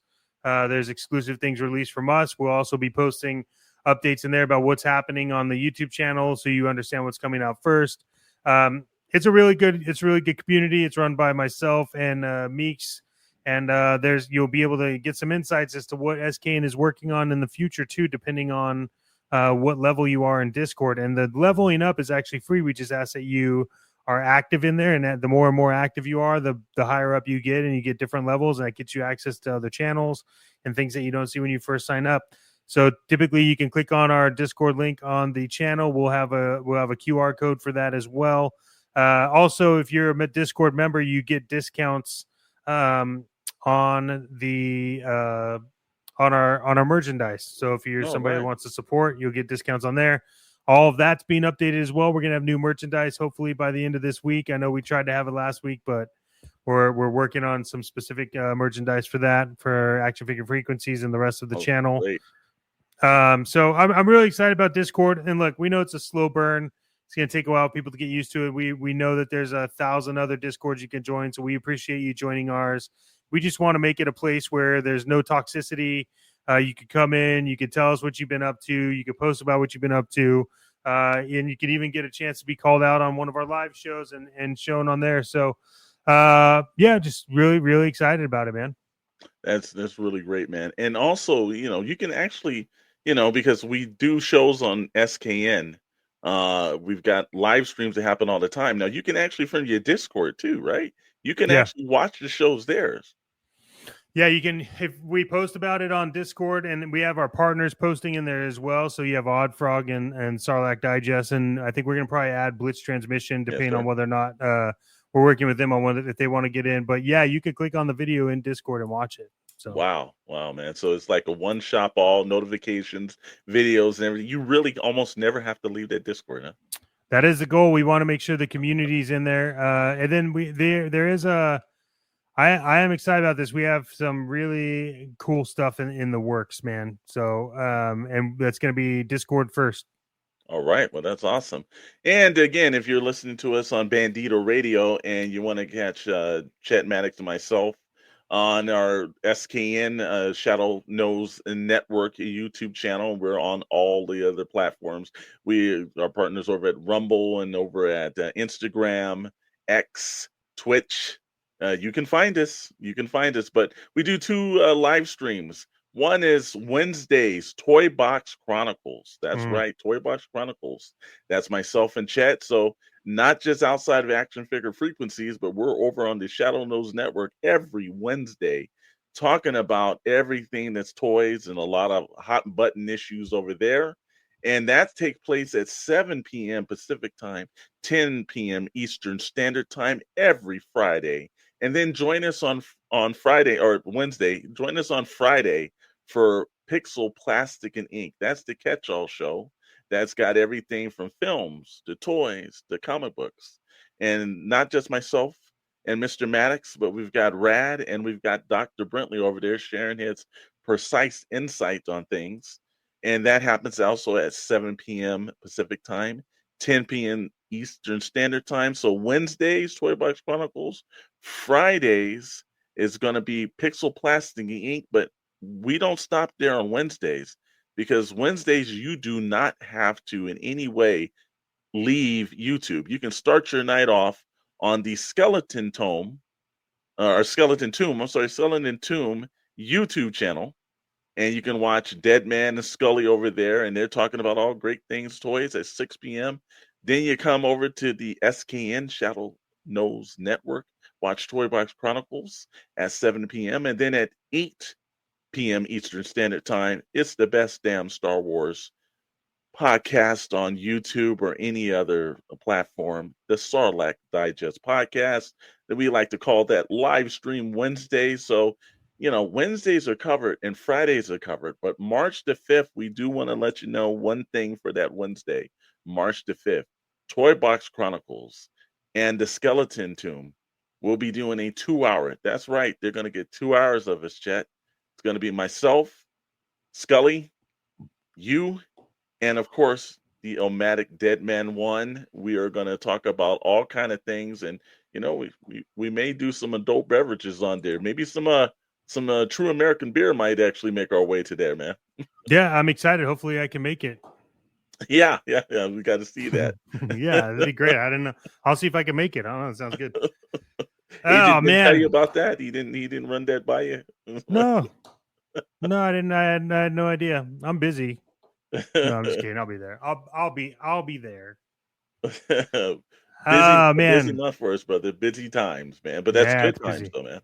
A lot of planning. You and I have been working it and working it and working it good, working it and working it and working it well. Sir, it's been a blast. It's been a blasty blast. I've enjoyed this, but the time has come for us to hand off the mic. Really? You just don't want to do another 2.5 hours of this, man? We got to go, man. Really? Yeah. All right. I mean, I could do another 2.5 hours. I think we could, but we didn't tell them. We got a lot of great music ahead. Stay tuned. We appreciate you tuning in to Bandito Radio 112 FM to listen to the Action Figure Frequencies, show. And stay tuned. A lot of great music. Howlin' Jax, that guy. Yeah, wow. He's fantastic, man. Anyways, to all of you Action Figure Frequency nerds, we appreciate you and we care about you, but we're also pretty fucking rad. So there's a reason why you come here every day. And don't forget, coming up soon, live and in flesh, you can experience the pure sex that is Chet Maddox, along with Alexander Storm and those sexy beasts over there at Bandito. They're all going to be there. David Vonner's going to be there. I mean, they're going to have to kick someone out of the convention to allow all the sex appeal that's going to be showing up there. But we want to thank you and we appreciate you. And until next time, spay and neuter your cats. Thank you for listening to Action Figure Frequencies with Chet Maddox and Alexander Storm. Well, hello, listener. You are tuned in to 112 on your FM dial. Bandito Radio. Ow!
And here's the new one from Stereo Flowers. This one is Chevelle.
This is Howlin' Jim Jackson, and you're rolling with the coolest radio station on the dial. Ow!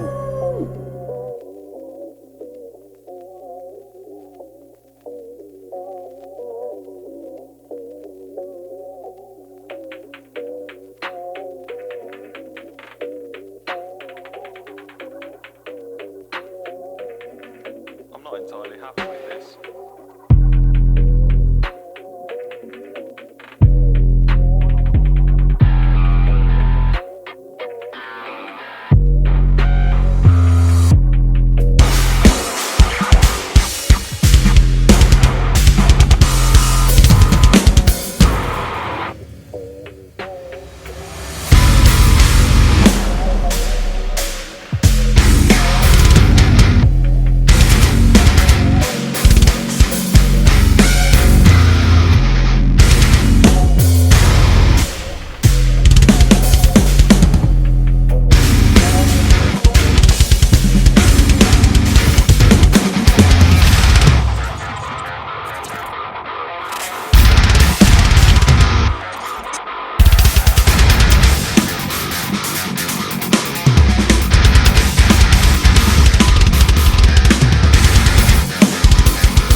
certified. We outside. The most sinister villains of little boys need to play outside. I make noise cause I'm main worldwide. In the Royce cause I been my ride. And enjoys where I take my time. Just little boys need to play outside. I make noise cause I'm main worldwide. In the Royce cause I been my ride. And enjoys where I take my time. Fresh from the shootout, cooking in the kitchen, but I ain't putting food out. Y'all can't shit, cause you gotta get my boot out. Fresh in them Nikes, but I'd rather pull the suit out. Y'all better cool out, man, I'm in and out of drama till I'm in Balenciaga. We gon' find the right designer, he gon' dress me like a king. When I slid up right behind her, she addressed me like a pimp. She say, Daddy, where you going? Bitch, I'm going to the sink. All my fingerprints is filthy when I'm coming from the bank. You ain't gotta ask no questions, you already know it stink. And them bitches might miss me if they blink like, boy, I heard you sing. Bitch, I had you hitting the high notes when I'm pulling on them strings. Call me Casanova, Vance was busting out the Boca. I was in the mix, trying to take this fucking city over. They gon' wanna drag me out of Max's, cause I'm balling out like Maxie. I just know they gotta catch me and I'm fast. Little boys need to play outside. I make noise cause I'm main worldwide. In the Royce cause I been my ride. And enjoys where I take my time. Just little boys need to play outside. I make noise cause I'm main worldwide. In the Royce cause I been my ride. And enjoys where I take my time.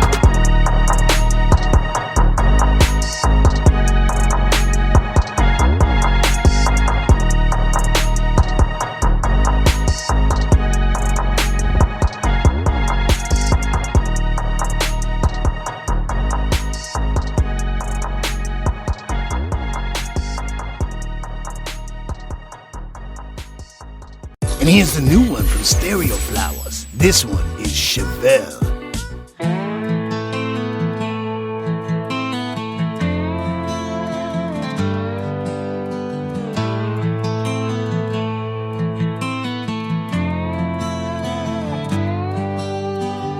You wouldn't know it by looking at me, but I've been through storms no one else could see.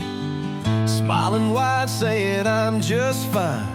Hiding the hurt like a well-rehearsed line. The weight I carry, it don't make a sound, but late at night, it comes back around. Some scars can't be seen, but they're always there. Like a whisper in the dark, like a ghost in the air. They don't fade, they don't heal, they just lie. When the world gets quiet, they start to show.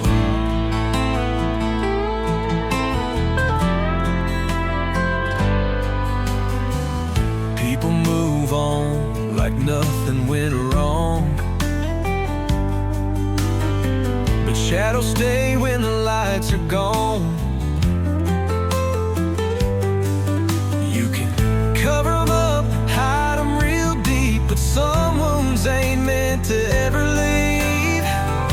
Every smile's just another disguise, holding back the truth behind these eyes. Oh, some scars can't be seen, but they're always there. Like a whisper in the dark, like a ghost in the air. They don't fade, they don't heal, they just lie real low. But when the world gets quiet, they start to show. If you've ever felt like you're all alone, like no one sees the weight you've known, just hold on tight, don't fade away. The night don't last, there's a brand new day. Some scars can't be seen, but they're always there. Like a whisper in the dark, like a ghost in the air. They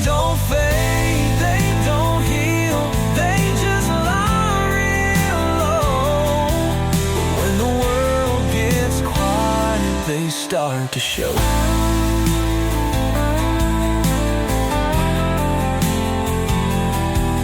Some scars can't be seen, but they're always there.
Your regularly broadcasted program to bring you this breaking news.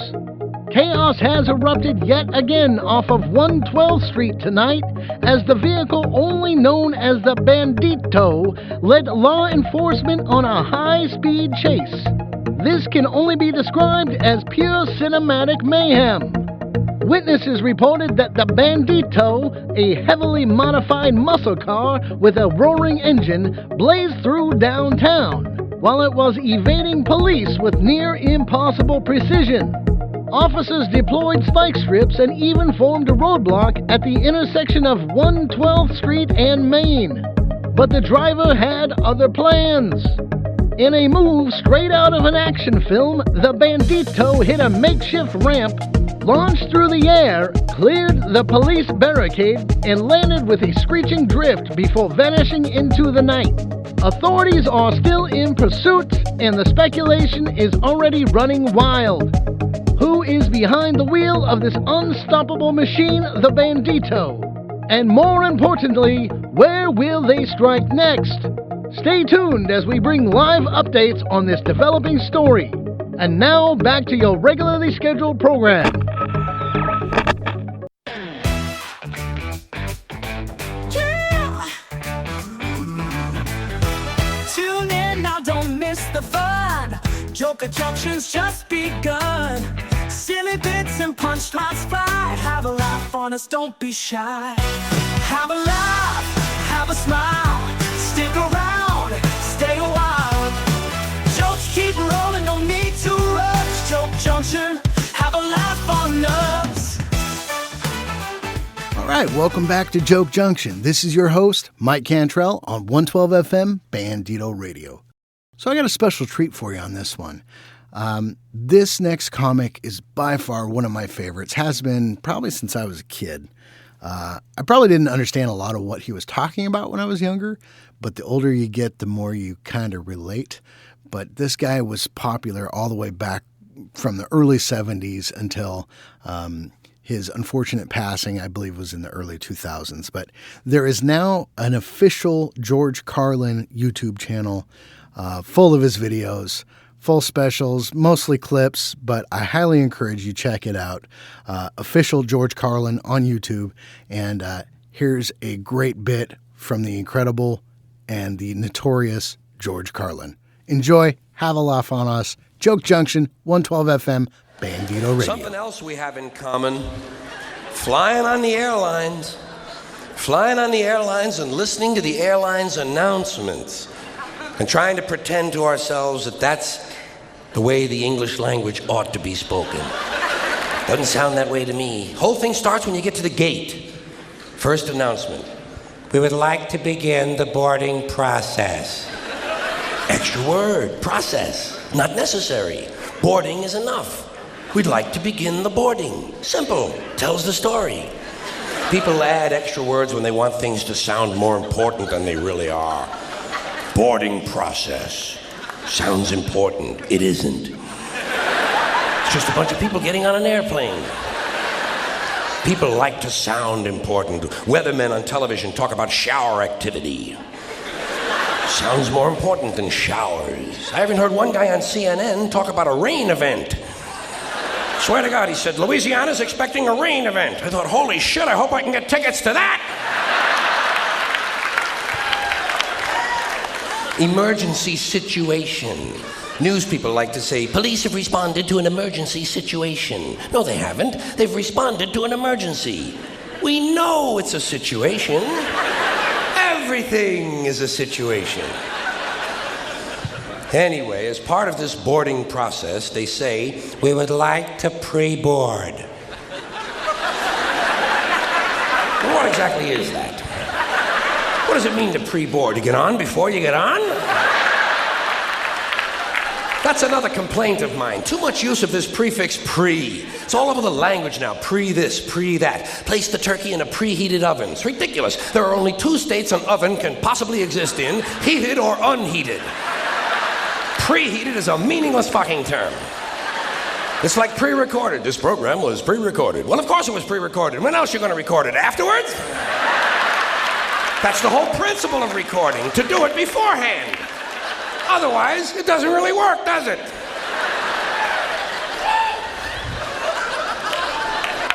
Pre-qualified, pre-planned, pre-screened. You know what I tell these people? Pre-suck my genital situation. And they seem to understand what I'm talking about. Anyway, as part of this pre-boarding, they say, we would like to pre-board those passengers traveling with small children. Well, what about those passengers traveling with large children? Suppose you have a 2-year-old with a pituitary disorder.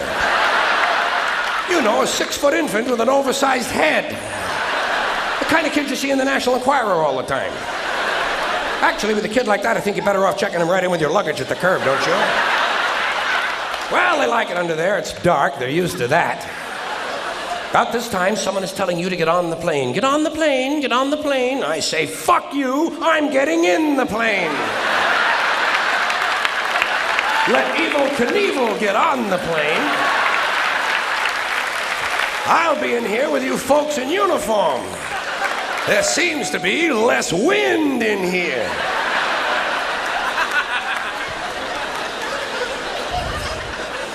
They might tell you you're on a non-stop flight. And I don't think I care for that. No, I insist that my flights stop. Preferably at an airport. It's those sudden, unscheduled cornfield and housing development stops that seem to interrupt the flow of my day. Here's one they just made up. Near miss. When two planes almost collide, they call it a near miss. It's a near hit. A collision is a near miss. Look, they nearly missed.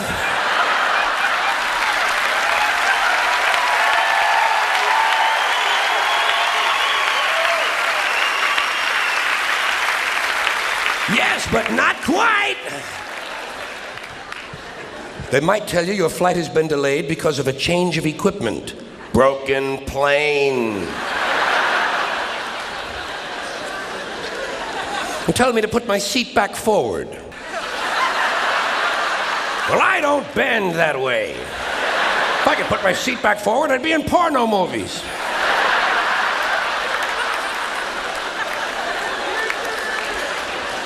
Then they mentioned carry-on luggage. First time I heard carry-on, I thought they were going to bring a dead deer on board. I thought, what the hell do they need with that? Don't they have the little TV dinners anymore?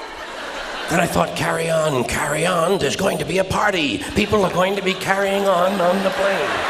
Well, I don't care for that. I like a serious attitude on the plane, especially on the flight deck, which is the latest euphemism for cockpit. Can't imagine why they wouldn't want to use a lovely word like cockpit, can you? Especially with all those stewardesses going in and out of it all the time. There's a word that's changed, stewardess. First it was hostess, then stewardess, now it's flight attendant. You know what I call her? The lady on the plane. Sometimes it's a man on the plane now. That's good equality. I'm all in favor of that. Occasionally, they actually refer to these people as uniformed crew members. Uniformed. As opposed to that guy sitting next to you in the Grateful Dead t-shirt and the fuck you hat. Who's working on his 9th little bottle of Kahlua, I might add. As soon as they close the door to the aircraft, that's when they begin the safety lecture. I love the safety lecture. This is my favorite part of the plane ride. I listen very carefully to the safety lecture, especially that part where they teach us how to use the seatbelt. Imagine this. Here we are, a plane full of grown human beings, many of us partially educated, and they're actually taking time out to describe the intricate workings of a belt buckle. Place the small metal flap into the buckle. Well, I ask for clarification at that point.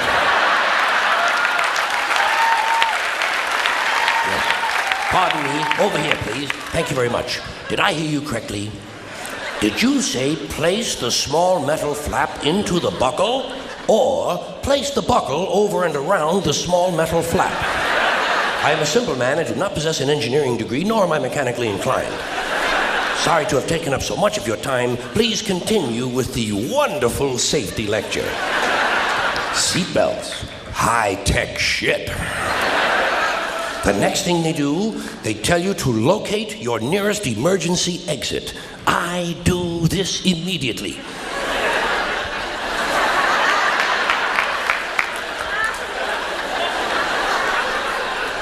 I locate my nearest emergency exit, and then I plan my route. You have to plan your route. It's not always a straight line, is it? Sometimes there's a really big fat fuck sitting right in front of you. Well, you know you'll never get over him. I look around for women and children, midgets and dwarfs, cripples, war widows, paralyzed veterans, people with broken legs, anyone who looks like they can't move too well. The emotionally disturbed come in very handy at a time like this. You may have to go out of your way to find these people, but you'll get out of the plane a lot goddamn quicker, believe me. I say, let's see. I'll go around the fat fuck, step on the widow's head, push those children out of the way, knock down the paralyzed midget, and get out of the plane where I can help others.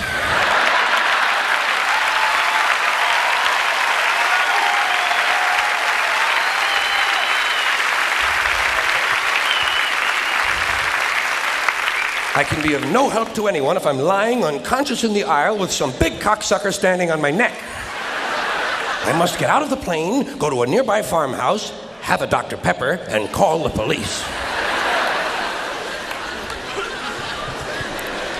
The safety lecture continues. In the unlikely event, this is a very suspect phrase. Especially coming as it does from an industry that is willing to lie about arrival and departure times. In the unlikely event of a sudden change in cabin pressure, roof flies off.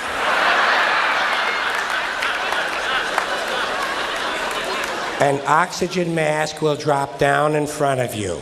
Place the mask over your face and breathe normally. Well, I have no problem with that. I always breathe normally when I'm in a 600-mile-an-hour uncontrolled vertical dive.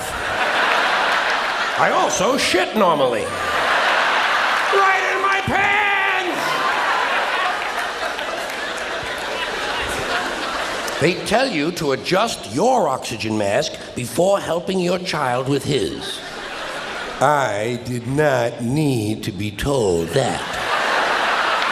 In fact, I'm probably going to be too busy screaming to help him at all. This will be a good time for him to learn self-reliance. If he can program his fucking VCR, he can goddamn jolly well learn to adjust an oxygen mask. Fairly simple thing, just a little rubber band in the back is all it is. Not nearly as complicated as, say, for instance, a seatbelt. The safety lecture continues. In the unlikely event of a water landing.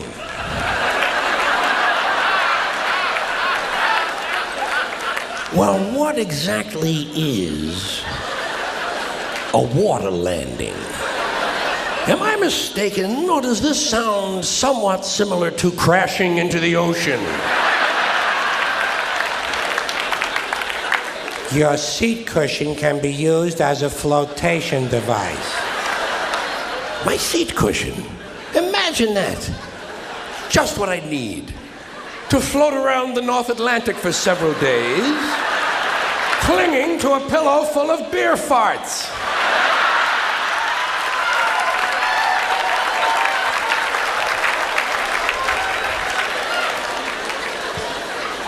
The flight continues. A little later on, we hear, the captain has turned on the fasten seatbelt sign. Well, who gives a shit who turned it on? What does that have to do with anything? It's on, isn't it? And who made this man a captain, might I ask? Did I sleep through some sort of an armed forces swearing-in ceremony or something? Captain, he's a fucking pilot, and let him be happy with that. If those sightseeing announcements he's making are any mark of his intellect, he's lucky to be working at all. Tell the captain, Air Marshal Carlin says, go fuck yourself.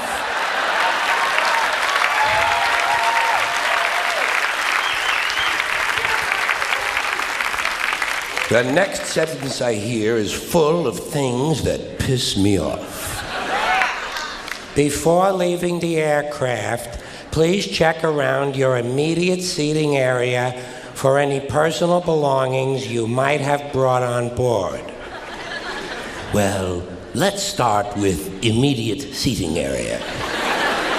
Seat! It's a goddamn seat. Check around your seat. For any personal belongings. Well, what other kinds of belongings are there besides personal? Public belongings? Do these people honestly think I might be traveling with a fountain I stole from the park?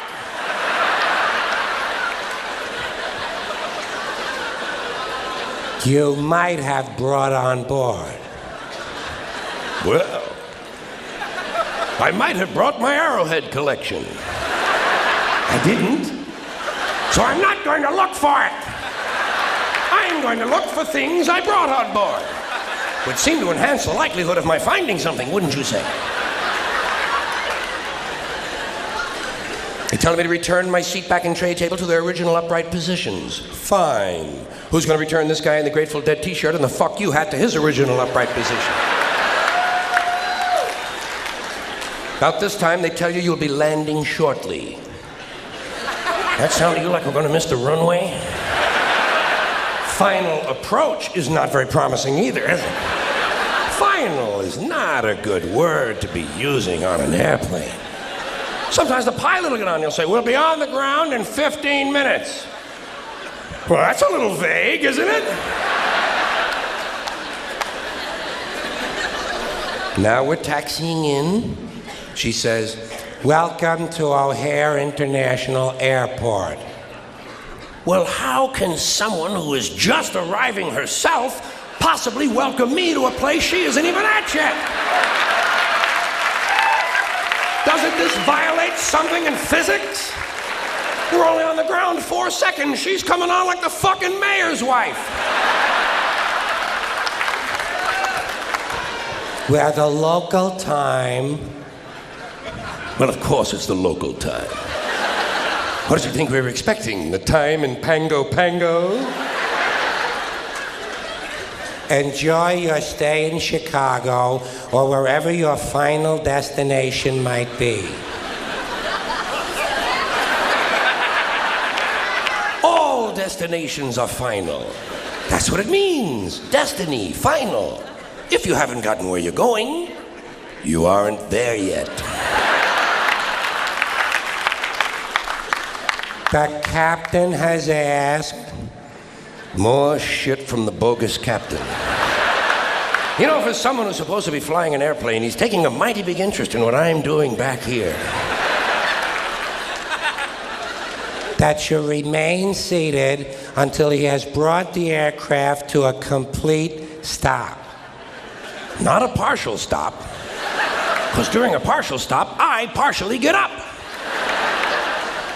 Please continue to observe the no smoking sign until well inside the terminal. It's physically impossible to observe the no smoking sign even if you're just outside the door of the airplane, much less well inside the terminal. You can't even see the fucking planes from well inside the terminal. Which brings me to terminal. Another unfortunate word to be used in association with air travel. And they use it all over the airport, don't they? Somehow I just can't get hungry at a place called the Terminal Snack Bar. But if you've ever eaten there, you know it is an appropriate name. Thank you. Welcome, dear listeners, to another chilling episode of Mira's Morgue of Midnight Madness. Tonight, we delve into a tale as ancient as the very darkness that haunts our nightmares, a story that has echoed through the ages, the legend of Dracula and the immortal Lord of the Night, starring the legendary Lorne Greene as Count Dracula, the ageless predator who has wandered through the centuries of bloodshed and despair. Alongside him, Alan King takes the role of Jonathan Harker, a young solicitor who may not yet know the horrors that await him in the heart of Transylvania. So, dear listener, I urge you to lock your doors, grab your garlic, and dim the lights, and prepare yourself for the terror that awaits. The story begins now, and will leave you questioning what lurks in the shadows.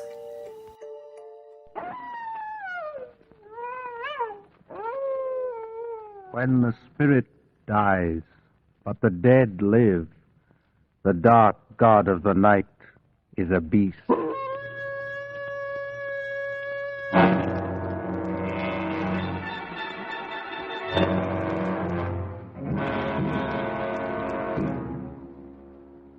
Stage 49, Item 30. Dracula by Bram Stoker. Dramatized for radio by George Salverson. Starring Lorne Greene as Count Dracula and Alan King as Jonathan Harker. Produced and directed by Andrew Allen, with an original musical score composed and conducted by Lucio Agostini. George Salverson's adaptation of Bram Stoker's Dracula.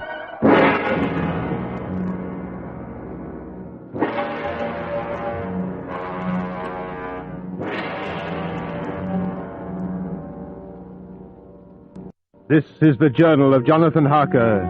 Should any read, convey its warning to those who will believe and act, and convey it to those who mourn me, for I have written my last word.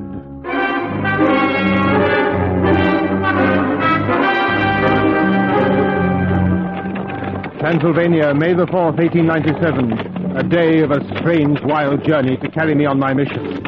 Is travel among these motionless mountains and long-sleeping castles always pursued so recklessly, so desperately? Our Slovak driver lashing his horses, the coach for Bukovina rocking and bouncing, the passengers crying for more speed. More quickly, the sun seems clear. Crying for more speed as darkness is near, and watching me with eyes that are somehow troubled. Obviously, you are the Englishman. The Englishman? Yes, I am English. In Bistritz, when we took the coach, there was much attention on the Englishman. But why, sir, is it so remarkable to be English? I do not know why, but I can tell you that this wild country, the ancient battleground of Bulgar and Turk, is not only a melting pot of races, it is a melting pot of all the world's superstition. And it is sometimes remarkable what an Englishman will do. There's nothing remarkable in what I am doing. I represent a completely respectable firm of London solicitors. I am here to perform a service for a client. And who is this client, sir? Count Dracula. Driver, more quickly! Am I to find him? Must we travel through these potholes as though the devil were after us? Tradition would have it these roads should be never repaired, lest the Turk consider it a warlike action. Herr Englishman, it is the eve of St. George's Day, is it? Oh, yes, of course. Do you not know at midnight all evil in the world holds sway? Do you know where you go, Herr Englishman? I do not understand you, sir. Our friend has had his say. You, sir, are from London and I from Prague. I fear we find these people amusing. They seem to be afraid of me. I don't know why. The Count will have his carriage meet the coach at the entrance to Borgo Pass. Then I leave you to perform certain services for the Count at Castle Dracula. Driver! I know. I cannot understand this bone-shattering speed. Perhaps our fellow passengers fear the dark. Or perhaps the devil is after us. Darkness, with the feel of the mountains hiding in it. A long, hard climb toward Borgo Pass. The horses walking and my bones aching. Campfires near the road. Gypsies. I am going to walk a piece. What are you doing? I'm going to walk while the hill has slowed us down to a reasonable pace. I forbid it. I am responsible. I forbid you to leave the coach. The wolves are savage here. Those gypsies don't seem afraid. I forbid it.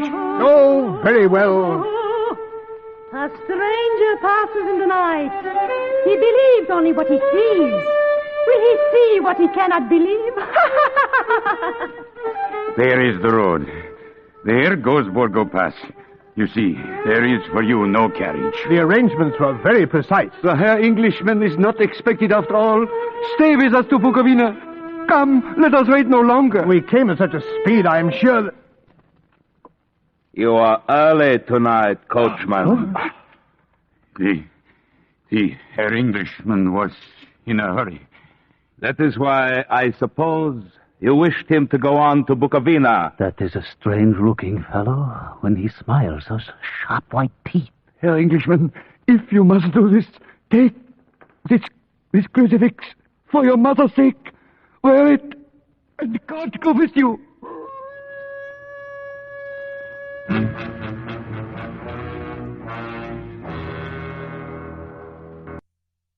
The coach with its frightened passengers swept into the darkness on its way to Bukovina, leaving me with the stranger who had so suddenly materialized. Without a word, he motioned me to a carriage which stood silent in the shadows. As we drove upward through the pass, the cry of the wolves followed us until midnight found us in the courtyard of a vast, ruined castle from whose tall black windows came no ray of light. The silent coachman set me down, drove away, left me in the darkness before the massive iron door. And there I waited. Waited and waited until...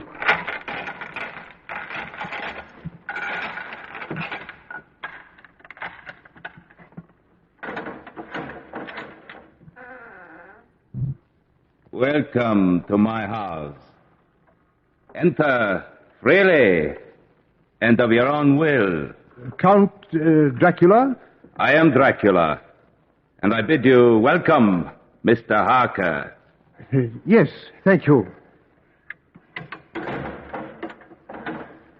The door is very effective. It once frustrated a Turkish army. It wouldn't do to lose the key, would it? Come, sir. It is late, and my servants are not available. Let me see to your comfort myself. His servants. I wondered if the servants existed as I followed along the passage, up a great winding stair, and down the stone floor of another endless passage. Even Dracula's silent coachman was Dracula.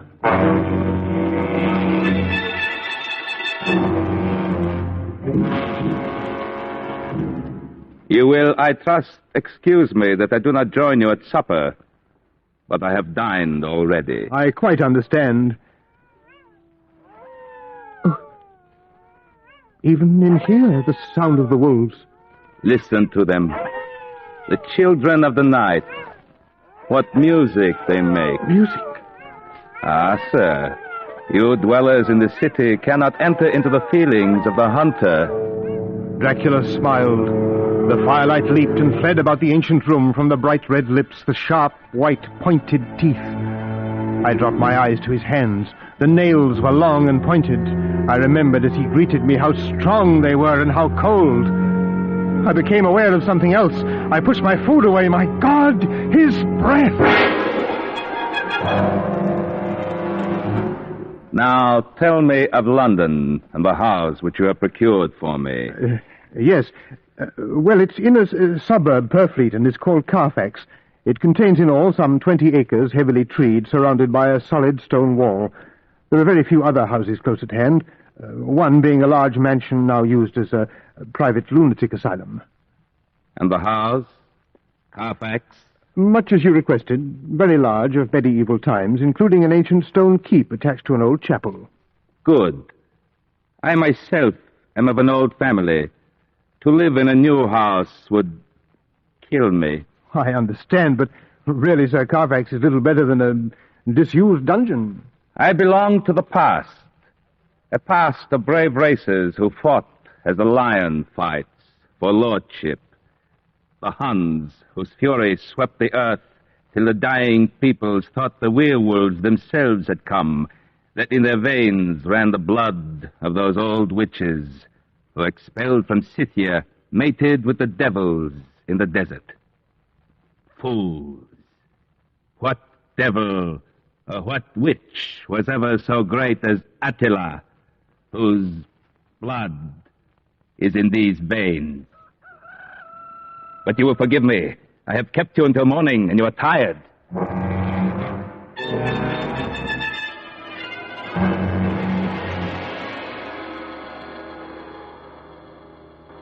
May the 12th.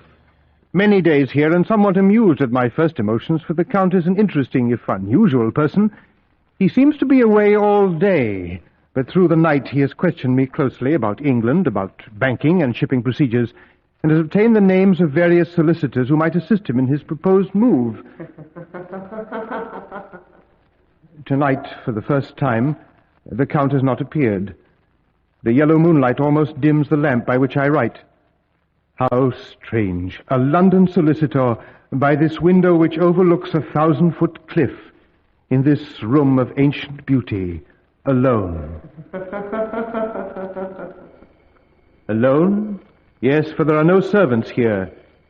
This must once have been the room of a great and beautiful lady. I almost imagine I hear... Darling. Who's there? Our most desirable guest. Where are you? Here. Shall I come more closely? Now, do you see me? Yes. I want you to see me. It is lonely here. I cannot imagine you could be lonely. But I am. You are so young, strong, handsome. Forgive me. I seem unable to get up. Perhaps you are sleeping, dreaming. Yes. Yes, I must be. Yes, dreaming of love, perhaps. A dream, a vision from some forgotten age. One dreams of love and longs for love. Yes. No, I have a love. And what is she called, your love? She... Mina. Mina! Shall I come nearer? Yes. Has she hair like this, your love? Yellow like the moonlight. Would you like to touch? Yes. And I lean over you. So, touch it if you like. I can't. Healthy eyes like these, your love. So dark. Almost rubies. Healthy lips like these. Rich, red. And her smile, my love. The whitest teeth. The sharpest. Would you like me to kiss you? Yes. Then I will. Let me show you love you never dreamed. First, my lips to your throat. My sisters. Beautiful. Are my sisters impatient? Go on. Yours is the right to begin. He is young and strong. There are kisses for us all. Yes, kisses for us all. How dare you touch him? How dare you when I had forbidden it? Beware how you meddle. You yourself never loved. You never loved.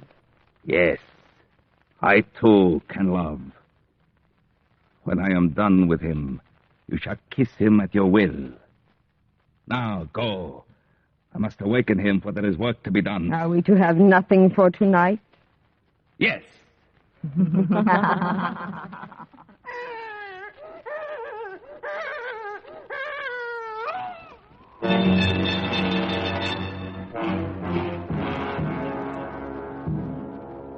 I have awakened in my room a sweet horror in my heart, some grim desire I dare not confess to myself.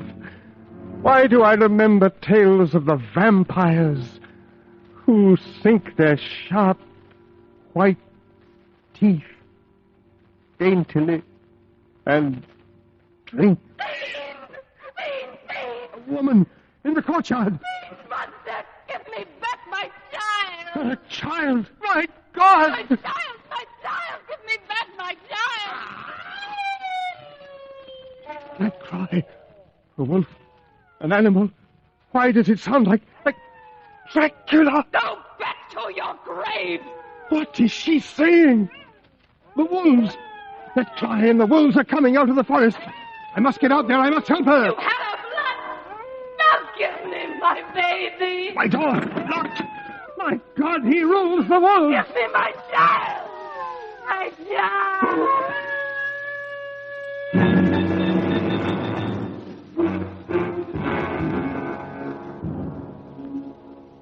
My door is opened again. But though I've tried all the day, there is no escape from this part of the castle. No way but the windows and the cliff. At nightfall, heartsick, I was shaving, using the mirror from my traveling case. Well, my young friend. Mr. Harker. I did not see you behind me. I cut myself. Blood. Blood on your face. What are you doing? Blood on your face. Your hands. Take away your hands. My throat. What is this you wear on your breast? What? A gift. A crucifix. This mirror is the wretched thing that has done the mischief. Foul vanity, away with it. Our business will be completed tonight, Mr. Harker. Tomorrow, I go to England. If you care to listen at the window, you may hear when the mirror strikes the stones below. You may. He smiled with his sharp white teeth. What manner of being is this who, in a mirror, has no reflection?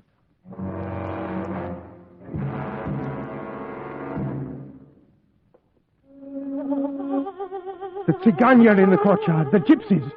If I could reach them, I might be saved.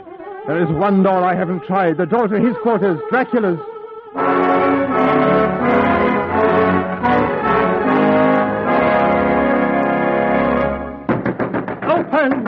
Open the door, for God's sake! Gypsies, I hear you in there. You know I'm here. You know I was in there with that. Aren't you living men? Gypsies, will you leave me with the dead?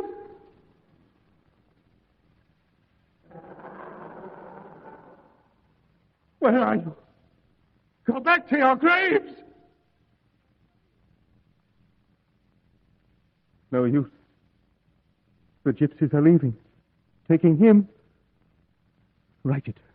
Night coming, write it. Someone may read and find him. May the 30th. My last entry in this journal. I have sought every way of escape. There is none but the windows of these quarters which overhang the terrible cliff. I entered the Count's rooms. A door led me to a deep stairwell, down to a ruined chapel, down to dark vaults of dusty coffins. No way out. Then there was the smell. Old earth newly turned, and boxes, large boxes like coffins, half filled with the earth. 50 of them, I counted them, with earth new dug from the graveyard floor. Now I know where he spends his daylight. Now I know what he is.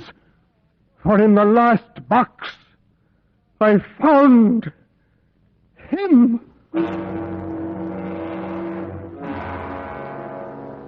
Dracula, in the coffin, alive or dead I could not tell, but red burning eyes opened, fastening on me.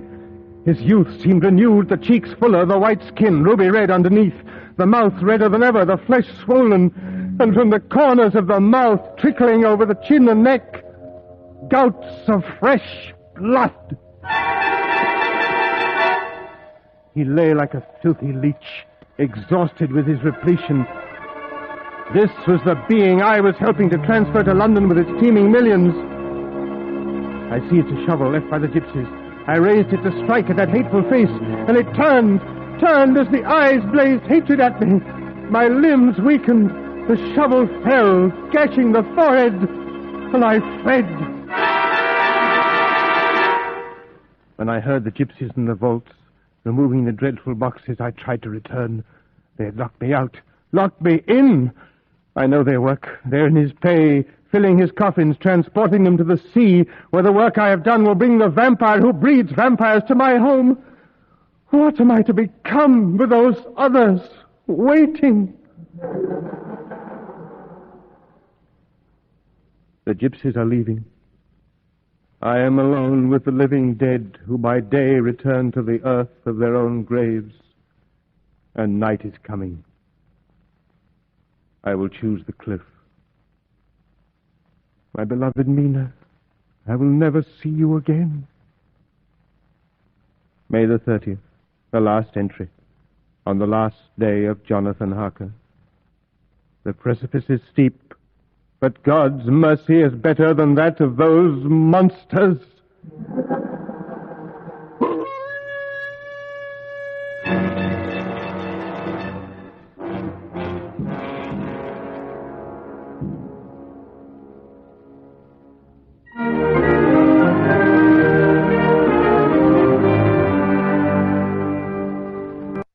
This, then, is your little patient, Doctor. Yes, Dr. Van Helsing, but asleep.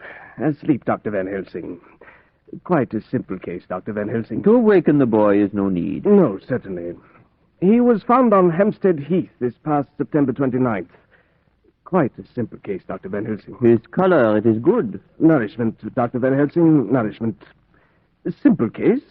Hardly justifies a journey all the way from Amsterdam by such a noted philosopher and scientist, Dr. Van Helsing. I read of this and the other children in your papers. When found, he was so white, so bloodless? Quite so. Simple case. Now, please to remove the bandage from the throat. Yes, as you wish. Ah, you see? Ah. The two tiny wounds. Simple case, Dr. Van Helsing. Please, what is it that is so simple? Malnutrition and anemia, sir. The parents deny it. Nonsense, Dr. Van Helsing. And this lady so beautiful of the newspaper story? Tut, sir. The beautiful lady who lures away the little ones in the night. Journalistic tommy-rot, sir. The wounds. For them, how do you account? Scratches, Dr. Van Helsing. Scratches. Your interest flatters me, sir, but I cannot account for the honor. Dr. Vincent, There is so much for which we cannot account. In August, I have come to London to fight such an illness as this. It was of a fine young friend of mine, a dearly beloved fiancée, a most sweet lady. He, my young friend, is a doctor as well. You may know him, Dr. Seward? Dr. John Seward. He is a student of mental disorders. I believe he has a private asylum at Perth. The same. And what was the outcome of the case, sir? With our knowledge, our science, we were babies. She died. Pity. The cause? The cause? That I should wish to know. Anemia, Dr. Van Helsing? Her blood, it was as rich as her youth. She died, somehow, of losing her blood.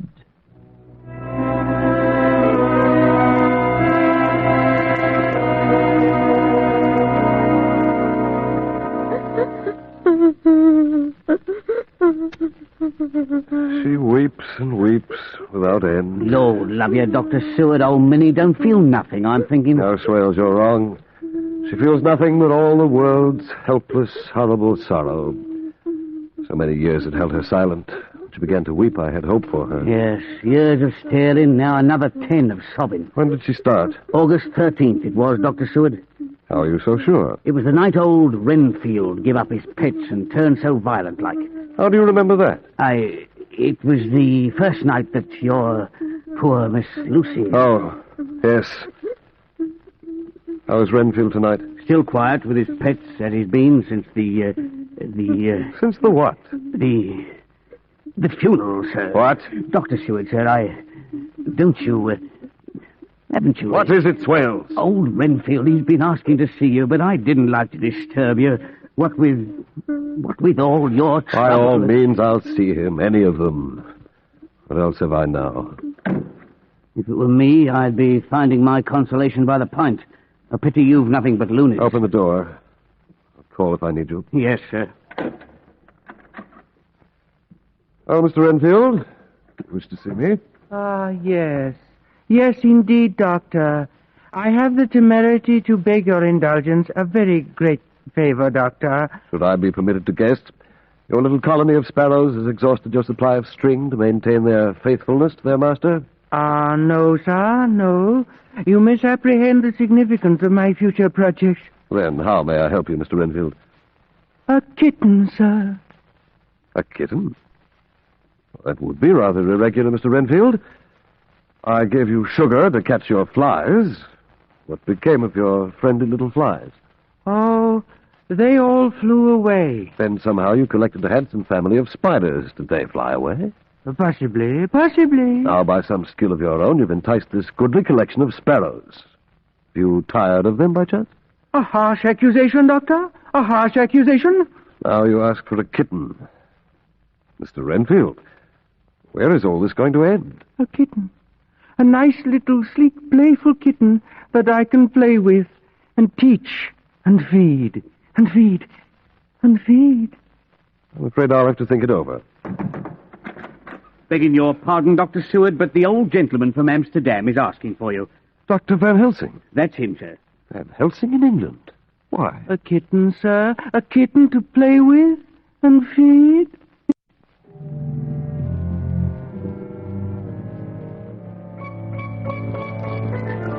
Ah, my so loyal young friend, how is it with you? As well as can be expected. Such a terrible thing one does not quickly forget. What brings you to England? This. Westminster Gazette? You turned journalist? No, my friend. Read. Read here. The Hampstead Horror? Really, Van Helsing? Read. We have just received intelligence that another child was missed last night. It was only discovered late in the morning under a furze bush at the Shooter's Hill side of Hampstead Heath. The child was terribly weak and quite emaciated. When partially restored, it told the now familiar story of being lured away by the beautiful lady. Doctors noted the same tiny wounds in the throat. Well, what do you think of that? It's like Lucy's. And what do you make of it? Make of it? How should I make anything of it? If I could make anything of it, Lucy would not... You mean to tell me, friend John, that you have no suspicion as to what poor Lucy died of? Must we go on discussing what she died of? She died! Ah, my poor friend. I beg your pardon. he died of nervous prostration following on great loss or waste of blood. And the blood, how loss or waste? Haven't we maddened ourselves enough trying to solve that fantastic riddle? You are right. Night after night, the loss of blood. And the throat wounds, it could not have been lost thus, for where then was the blood? Nowhere. No, nowhere. Can't we forget it? You're clever, friend John. But you do not let your eyes see that which is outside your daily life. Can you tell me, for example, why in the pampas there are bats which come at night and open the veins of cattle and suck them dry? Good God. Do you mean to tell me that Lucy was bitten by such a bat? No, friend John. What I know is this. Our knowledge, our science, left us like the babies before this terrible thing. So for this past month, I have had resort to mythology, to the dark whispered memories of humankind. This only supplies the answer, and points the way to a grim battle which you and I must fight. I fail to understand you. First, I must give you proof. Proof. Tonight, you must come with me. All right. Where? To the tomb. Tomb? Tomb? What tomb? Lucy's. Lucy's? Dr. Seward, sir, Mr. Renfield, he's turned violent again. Van Helsing. Friend John, I throw my reputation, my reason upon your mercy. Let me give to you proof. Please, sir, he's broken out, and he's in a dangerous mood. What? Oh, yes, sir. I'm coming. Friend John, you know me. Yes. Dr. Seward. I'm coming.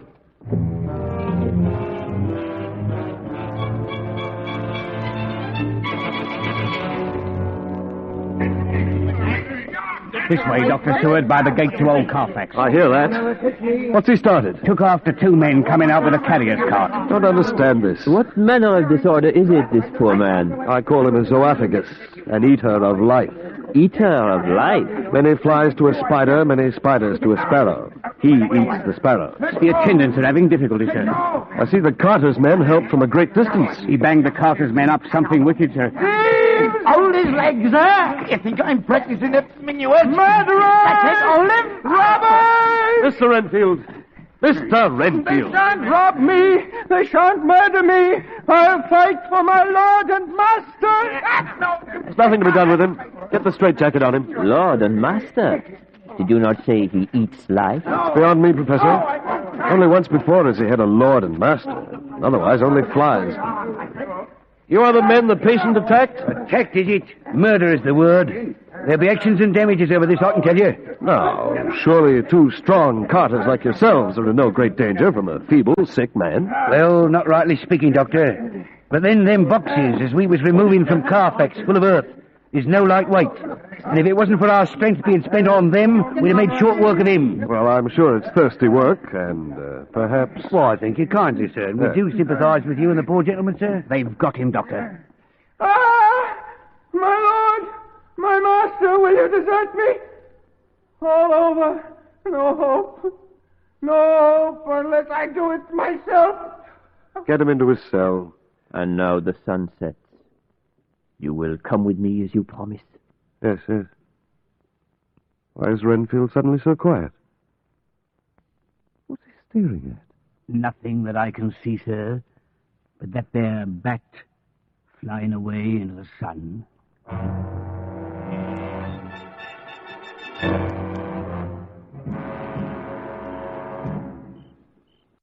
Van Helsing, we come into the graveyard like ghouls by night.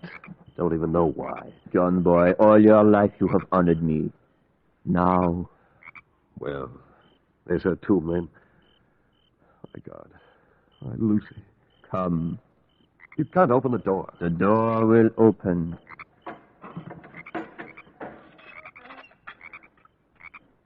You see? Come. Oh, no. No, I can't. I want to remember her as she was. No. You are a doctor. You must know why she died. Even more so you may be revenged. Revenged? Come.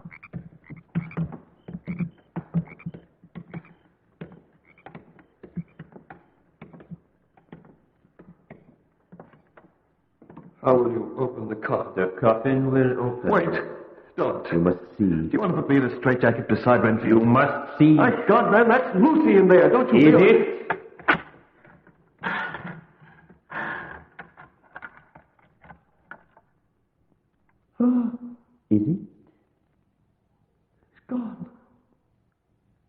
Gone. What have you done with her? Trust me, please. I will show you.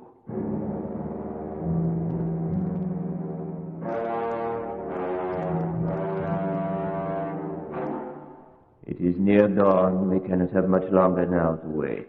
It's only that I spend my life with the mad that has kept me from leaving you hours ago with your gravestones. You will see. That last night, when your only treatment was to fill her room with garlic flowers. Great heavens, garlic flowers. I knew you were going mad. And her mother, poor soul, she came and she removed the garlic flowers. My first suspicion, my last attempt to save you, Lucy.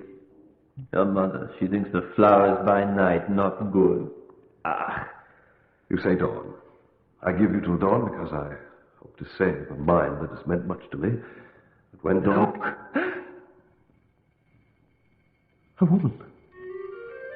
In nightdress. You see, she is carrying with her a sleeping child.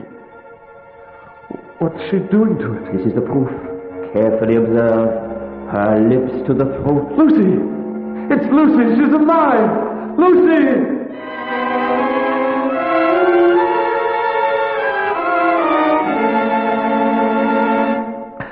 No, I couldn't find her anywhere. She vanished. You wait by the door. She must come. The child is all right. You saw... Yes, but Lucy's alive. Alive! Oh, Lucy, she is dead. Only lives the body. Johnny! There she comes. Johnny! Lucy! Slowly observe. Is it Lucy? Yes. Beautiful. Alive. Even more beautiful. Notice the blood-red lips, the teeth have altered. Somehow they almost protrude, the eye teeth, and the eyes red. She was drinking that child. Johnny! My arms are hungry for you. Oh, Lucy. Come, and we can rest together. Slowly, Lucy. This you do not like. Van Helsing, her face. This you cannot pass. Return to your tomb, the sun it comes. Her face. See, she goes into her grave. Twisted with rage like an animal, like a fiend. What did you do? Friend John, there is much here that you and I, as men of science, never have believed. Tonight, the crucifix has been our salvation. My God. There was blood on her mouth.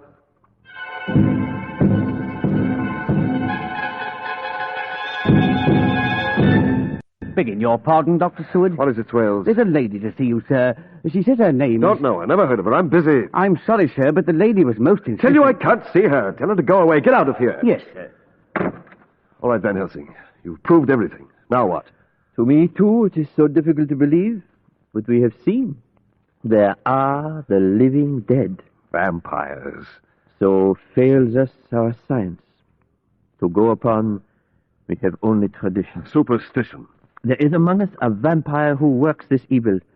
He does not sting and die, the vampire. He becomes more strong. He is of cunning more than mortal. For his cunning is the growth of ages through which he does not die. He is a brute. And he may command the brute, the rat, the owl, the bat, the wolf. His love is the living, and his food is their blood.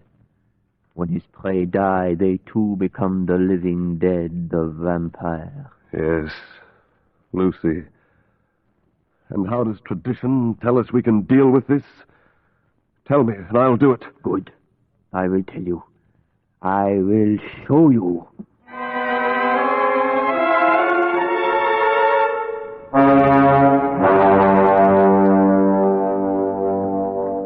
The grave diggers have gone. We are unobserved. Close the door.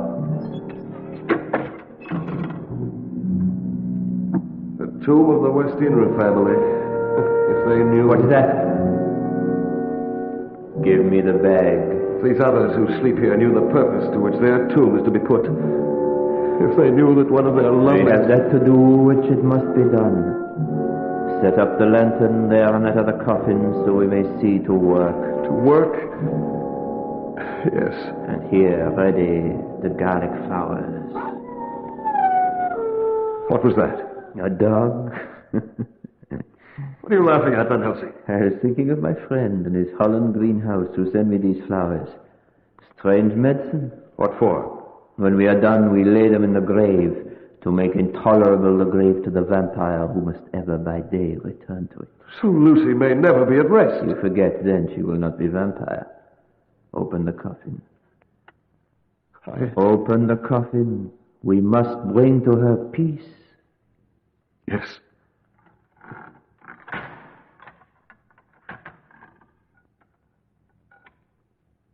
Oh, this strange, terrifying beauty. Is this really Lucy? Are those the lips I kissed? It is and it is not. Do not think. You're still willing? Yes. No one else has the right or the duty. I'm ready. Then in the bag you will find what you need. Yes. The mallet, the pointed wooden stake. You are very methodical. Do not think, just do. Take them. Yes. The stake. Where? The heart. The heart. The heart. Through the heart, right through, and she will have peace. Now take up the mallet. The mallet. Yes. No, this is wrong. I should be the one. No, she is mine. No one will do this to her but me. My God, how I loved her. Remember her career, it has just begun. Those children, they are not yet so much the worse. If she live on undead, by her power over them they come to her. They become as her. But if she die in truth, then all cease. The tiny wounds from the throat disappear. The children play, not knowing of this. And the soul of the poor lady whom we love shall be free. Yes. And perhaps she will know it is his hand that freed her, the hand of him that loved her best. Now, let it be done. Eternal rest give to her, O Lord, and let perpetual light shine upon her. Oh, dear God, I can't. We do it when you leave her in torment. The just shall be in everlasting remembrance. She shall not fear the evil hearing. Absolve, O Lord, the souls of all the faithful departed from every bond of sin. And by the help of thy grace, let her be found worthy to escape the sentence of vengeance and to enjoy the full beatitude of the light eternal.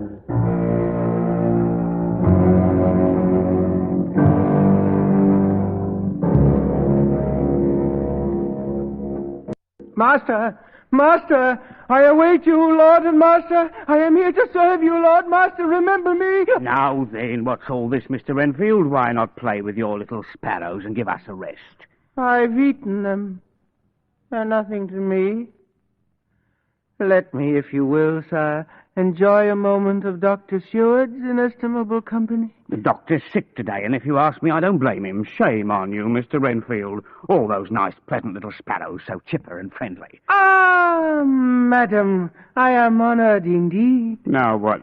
What incomparable elegance, what gentle, dainty charm. Why, thank you, Mr. Renfield. I do my best to keep up appearances. I refer, insolent rogues, to the lady behind you. Oh, her. Ladies are always following me about. Are you Dr. Seward? Oh, bless me. It's you again. Yes, it's me again, and the doctor can't see you. And how did you get in? I walked in, and I must see Dr. Seward. It's about my husband. His mind. Some disorder. It haunts me. It terrifies me. You must let me see him. Rogue, would you let a lady weep? All right. I'll ask him again, Mum.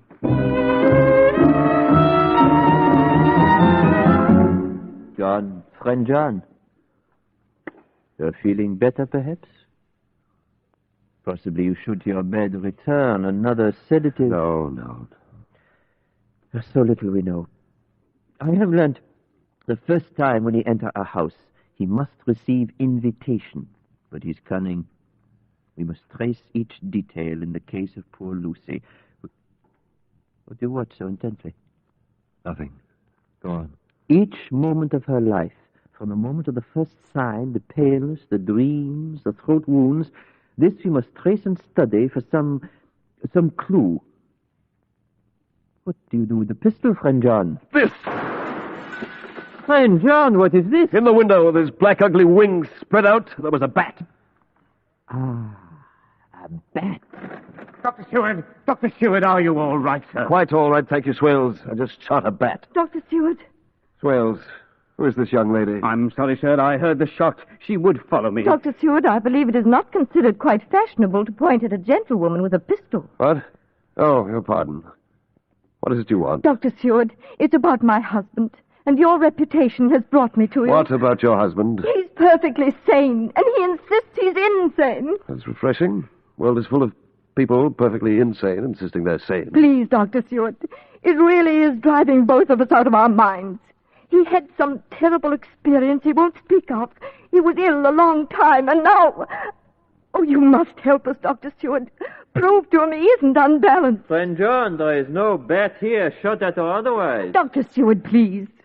What's your name? Mrs. Harker, Mrs. Jonathan Harker.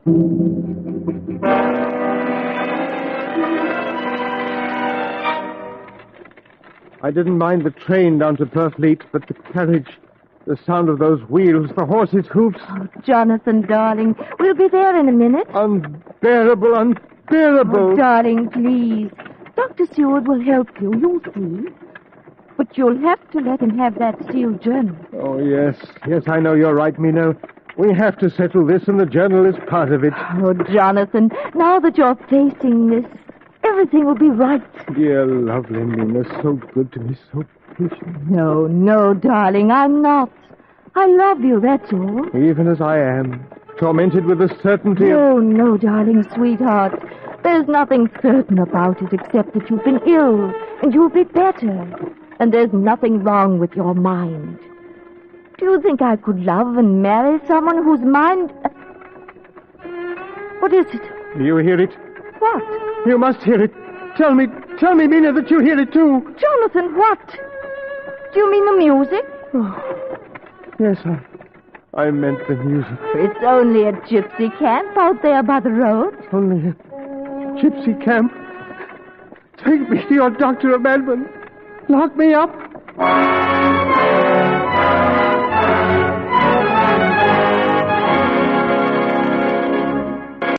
Well, Dr. Seward, you read it. I haven't even allowed Mina here to see it.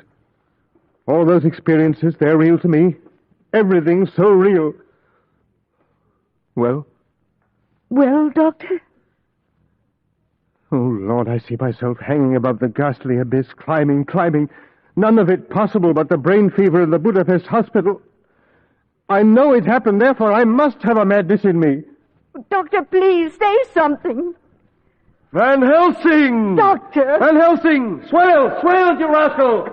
Yes, Doctor. What is it, Van Doctor? Helsing, get him in here, now, this instant. Hurry, what are you standing there for? Love me, yes, indeed, at once. For the love of heaven, Doctor! No use, Mina. Now, listen, you two are moving into my quarters here. You, Mr. Harker, are going to tell me everything you know about this Count Dracula. Every contact you gave him, every solicitor's name, every small detail you can rip up from your memory. Is that to be part of the treatment? Treatment? Jonathan Harker, you're as sane as I or the great Van Helsing himself. We need you, Jonathan Harker. We're going to war. War? Yes, war on Dracula.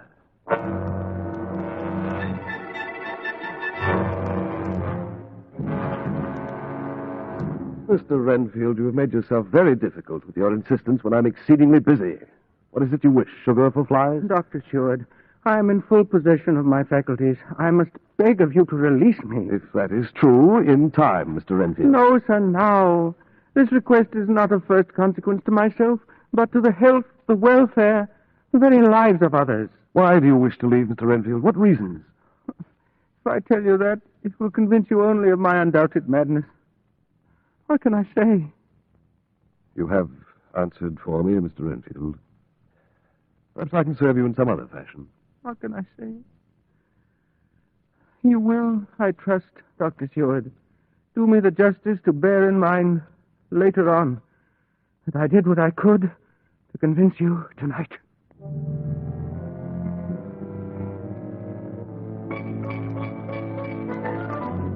And now, gentlemen, and dear lady of whom we have become so fond. Thank you, Dr. Van Helsing. Now we are ready to begin to act. But we deal with one which has survived many centuries, and we must assume many attacks. We must not fail. We won't. He drove me to madness. He won't do that again to any other. I'm cold. Mina's not well today. It has been a strain for such a gentle one. This scarf seems hardly enough. I'll borrow a coat. Take mine, of course. We know that in life he was a brilliant man, a descendant of Attila the Hun. We know, too, from our studies, he must be the Count Dracula who did his army abandon to the Turkish slaughter and did homeward flee to raise a new force and try again. And we know from Jonathan that he's at Carfax. Carfax, next door. That is if our move's the next. Is he there? We will see. Please, be careful. Last night, I dreamed. Let him be careful now.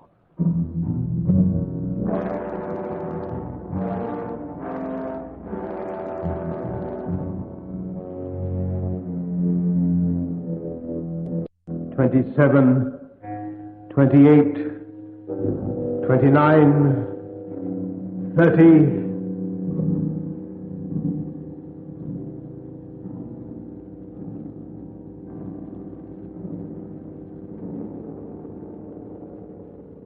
There were 50. So these then are the boxes, the coffins, with the earth of his own grave, the vampire's lair, and each coffin a lair.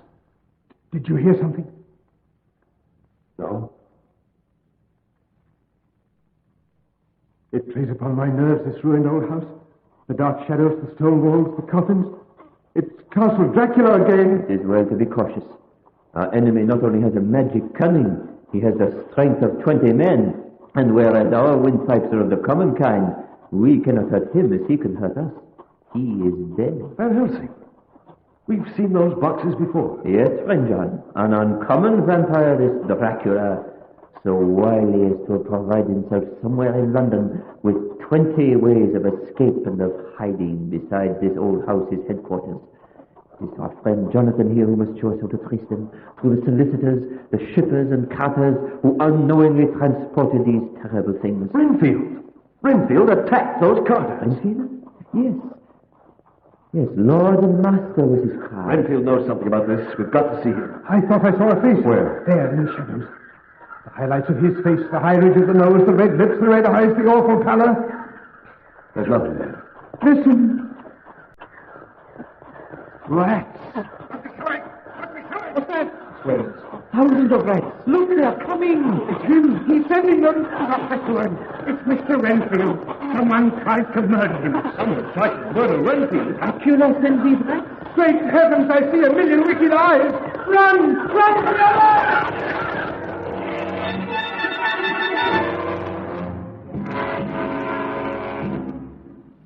This is how I found him, Doctor. Just a few minutes back, as I was coming round to light the lamps. The window bars torn open, the door flung into the corridor, and the poor old loony... The jacket. Take off the straitjacket. There is no straitjacket, Mr. Renfield. Poor devil smashed about like that. We must arouse him. He must talk. Brandy. Swells. Brandy in my office. Brandy. Mr. Renfield, tell us. The dogs howled, and the bats came. In the mist, he stood at my window as before. His eyes were fierce, like a man's when mad. He laughed with his red mouth. The white teeth glinted in the moonlight. I was angry. Before he sent the flies, the great fat ones, with steel and sapphire on their wings. All lives, all red blood, with years of life in it. All these lives and more will I give you through countless ages if you fall down and worship me. I invite him in. Come in, Lord and Master. Enter. He laughs. He's in my room. Then I know it is next to be the young lady of charm. I am a madman. Let me have a madman's strength. Yes, Lord and Master, I gave you the test. I gave you... Oh, Lord. Renfield. Renfield. He's dead. There's no doubt how. I tried to get the brandy. Poor old loony. He was a decent sort in his way. Friend John. Yes? What did he say? It is next to be the young lady of charm? Mrs. Harker. Mina. Oh, heaven, Mina.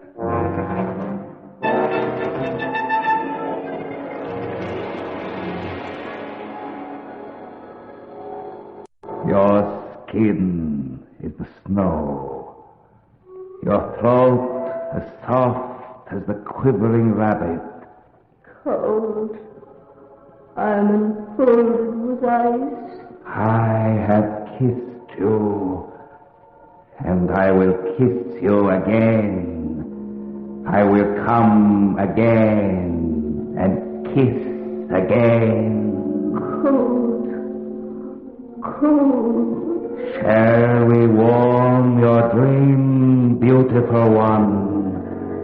You too will kiss. Place your lips, your pale lips, to my throat. They will be rich again. Your blood will be my blood. My blood will be your blood. You will know in your blood that I will come again, and you will seek me forever. Dracula! Shoot But he doesn't die. I have the weapon he fears. Be careful, he'll tear you to bits. Oh, no, you fear this, is it not? You who live in eternal death, you fear this cross, the sign of eternal life. You think to baffle me? You, with your pale faces all in a row like sheep in a butcher's? My revenge is just begun. I spread it over centuries. You shall be my creatures, to do my bidding, and to be my jackals when I want to flee! Go through the window, stop him! We cannot stop him! Only friend John to return. Through the shippers, the cottage men, we have traced each coffin to its hiding place. We have polluted each with the garlic flower and sanctified each with the holy crucifix. Now he has only Carfax. We will there catch him by daylight, helpless. Unless Dr. Seward found him in his coffin in the Piccadilly house. Unless. Otherwise, I could wish friend John would hurry. It grows late, and each night is a terror. I'm cold. I'm not well. What precautions can we take? Each must have the protecting crucifix. I place it to your forehead, Jonathan. And Mina, I touch it to yours. What? Mina, don't be afraid. All he did was touch the cross to her forehead. Look. Mina! Stop now, Squirrel. Stop now. Take care of it yourself. Van Helsing? Burned into her forehead. A brand. Van Helsing! Jonathan! Mina! Did you find him? Only the coffins. I fixed them right enough, but then I went over to Carfax. You should have waited. I, too, have a score to settle. There were only 29. Somehow he has removed one, sometime in the night. Now we have no way to trace him. Escaping. He is escaping. Darkness. The smell of earth. Wagon wheels. What is she saying? I want to follow. I want to go. Look what he's done to her, my lovely. The marks of a vampire on her poor throat. We must all keep together always. What is the story? When in life he abandoned to the slaughter his helpless people and fled home to try again? It's going to a seaport, to go home, to start over. Come, all of us. We must together go to make the last desperate fight against this monster. Where to? If necessary, to Transylvania. To Castle Dracula.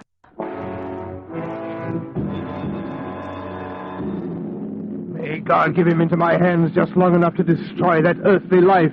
If beyond it I could send his soul forever and ever to burning hell, I would do it.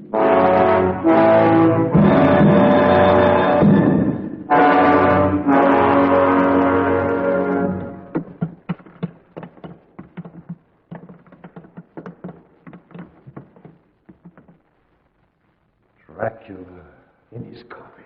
We've got him. We must do this quickly. The sun is low. What are you going to do? Ashmina, darling, we've got him now. I'm frightened. Friend John, I think you especially have the right. I know just what to do. Thus, never mind you all that this is not vengeance. We set to rest the human soul. Whatever it is, I'm ready. If you want to pray for him, start praying. For me, every blow will be for Lucy. What he made me do at her tomb. How his eyes burn. With what ferocious rage out of the coffin. Don't look at him. That was my mistake. Just do it. Ah, yes, yes. Now the sun is low and soon it will be too late. Now, eternal rest give to him, O Lord. And let perpetual light shine upon him.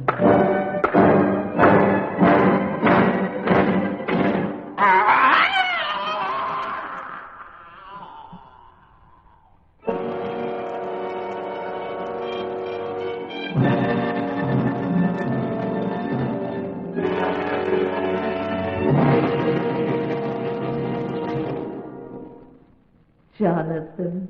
Oh, Jonathan. Mina, darling. Your forehead, your throat, the marks of the vampire are washed away.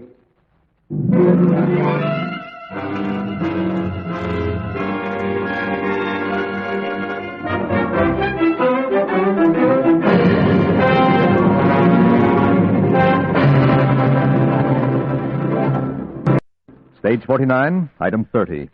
Dracula by Bram Stoker. Dramatized for radio by George Salverson.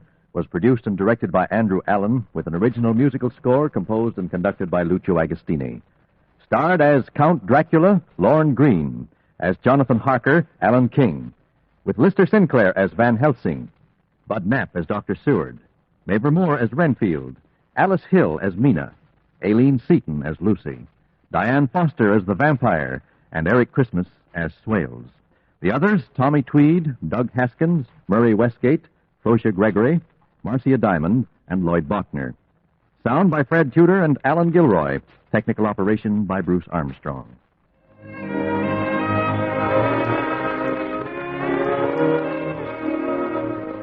Stage 49 is from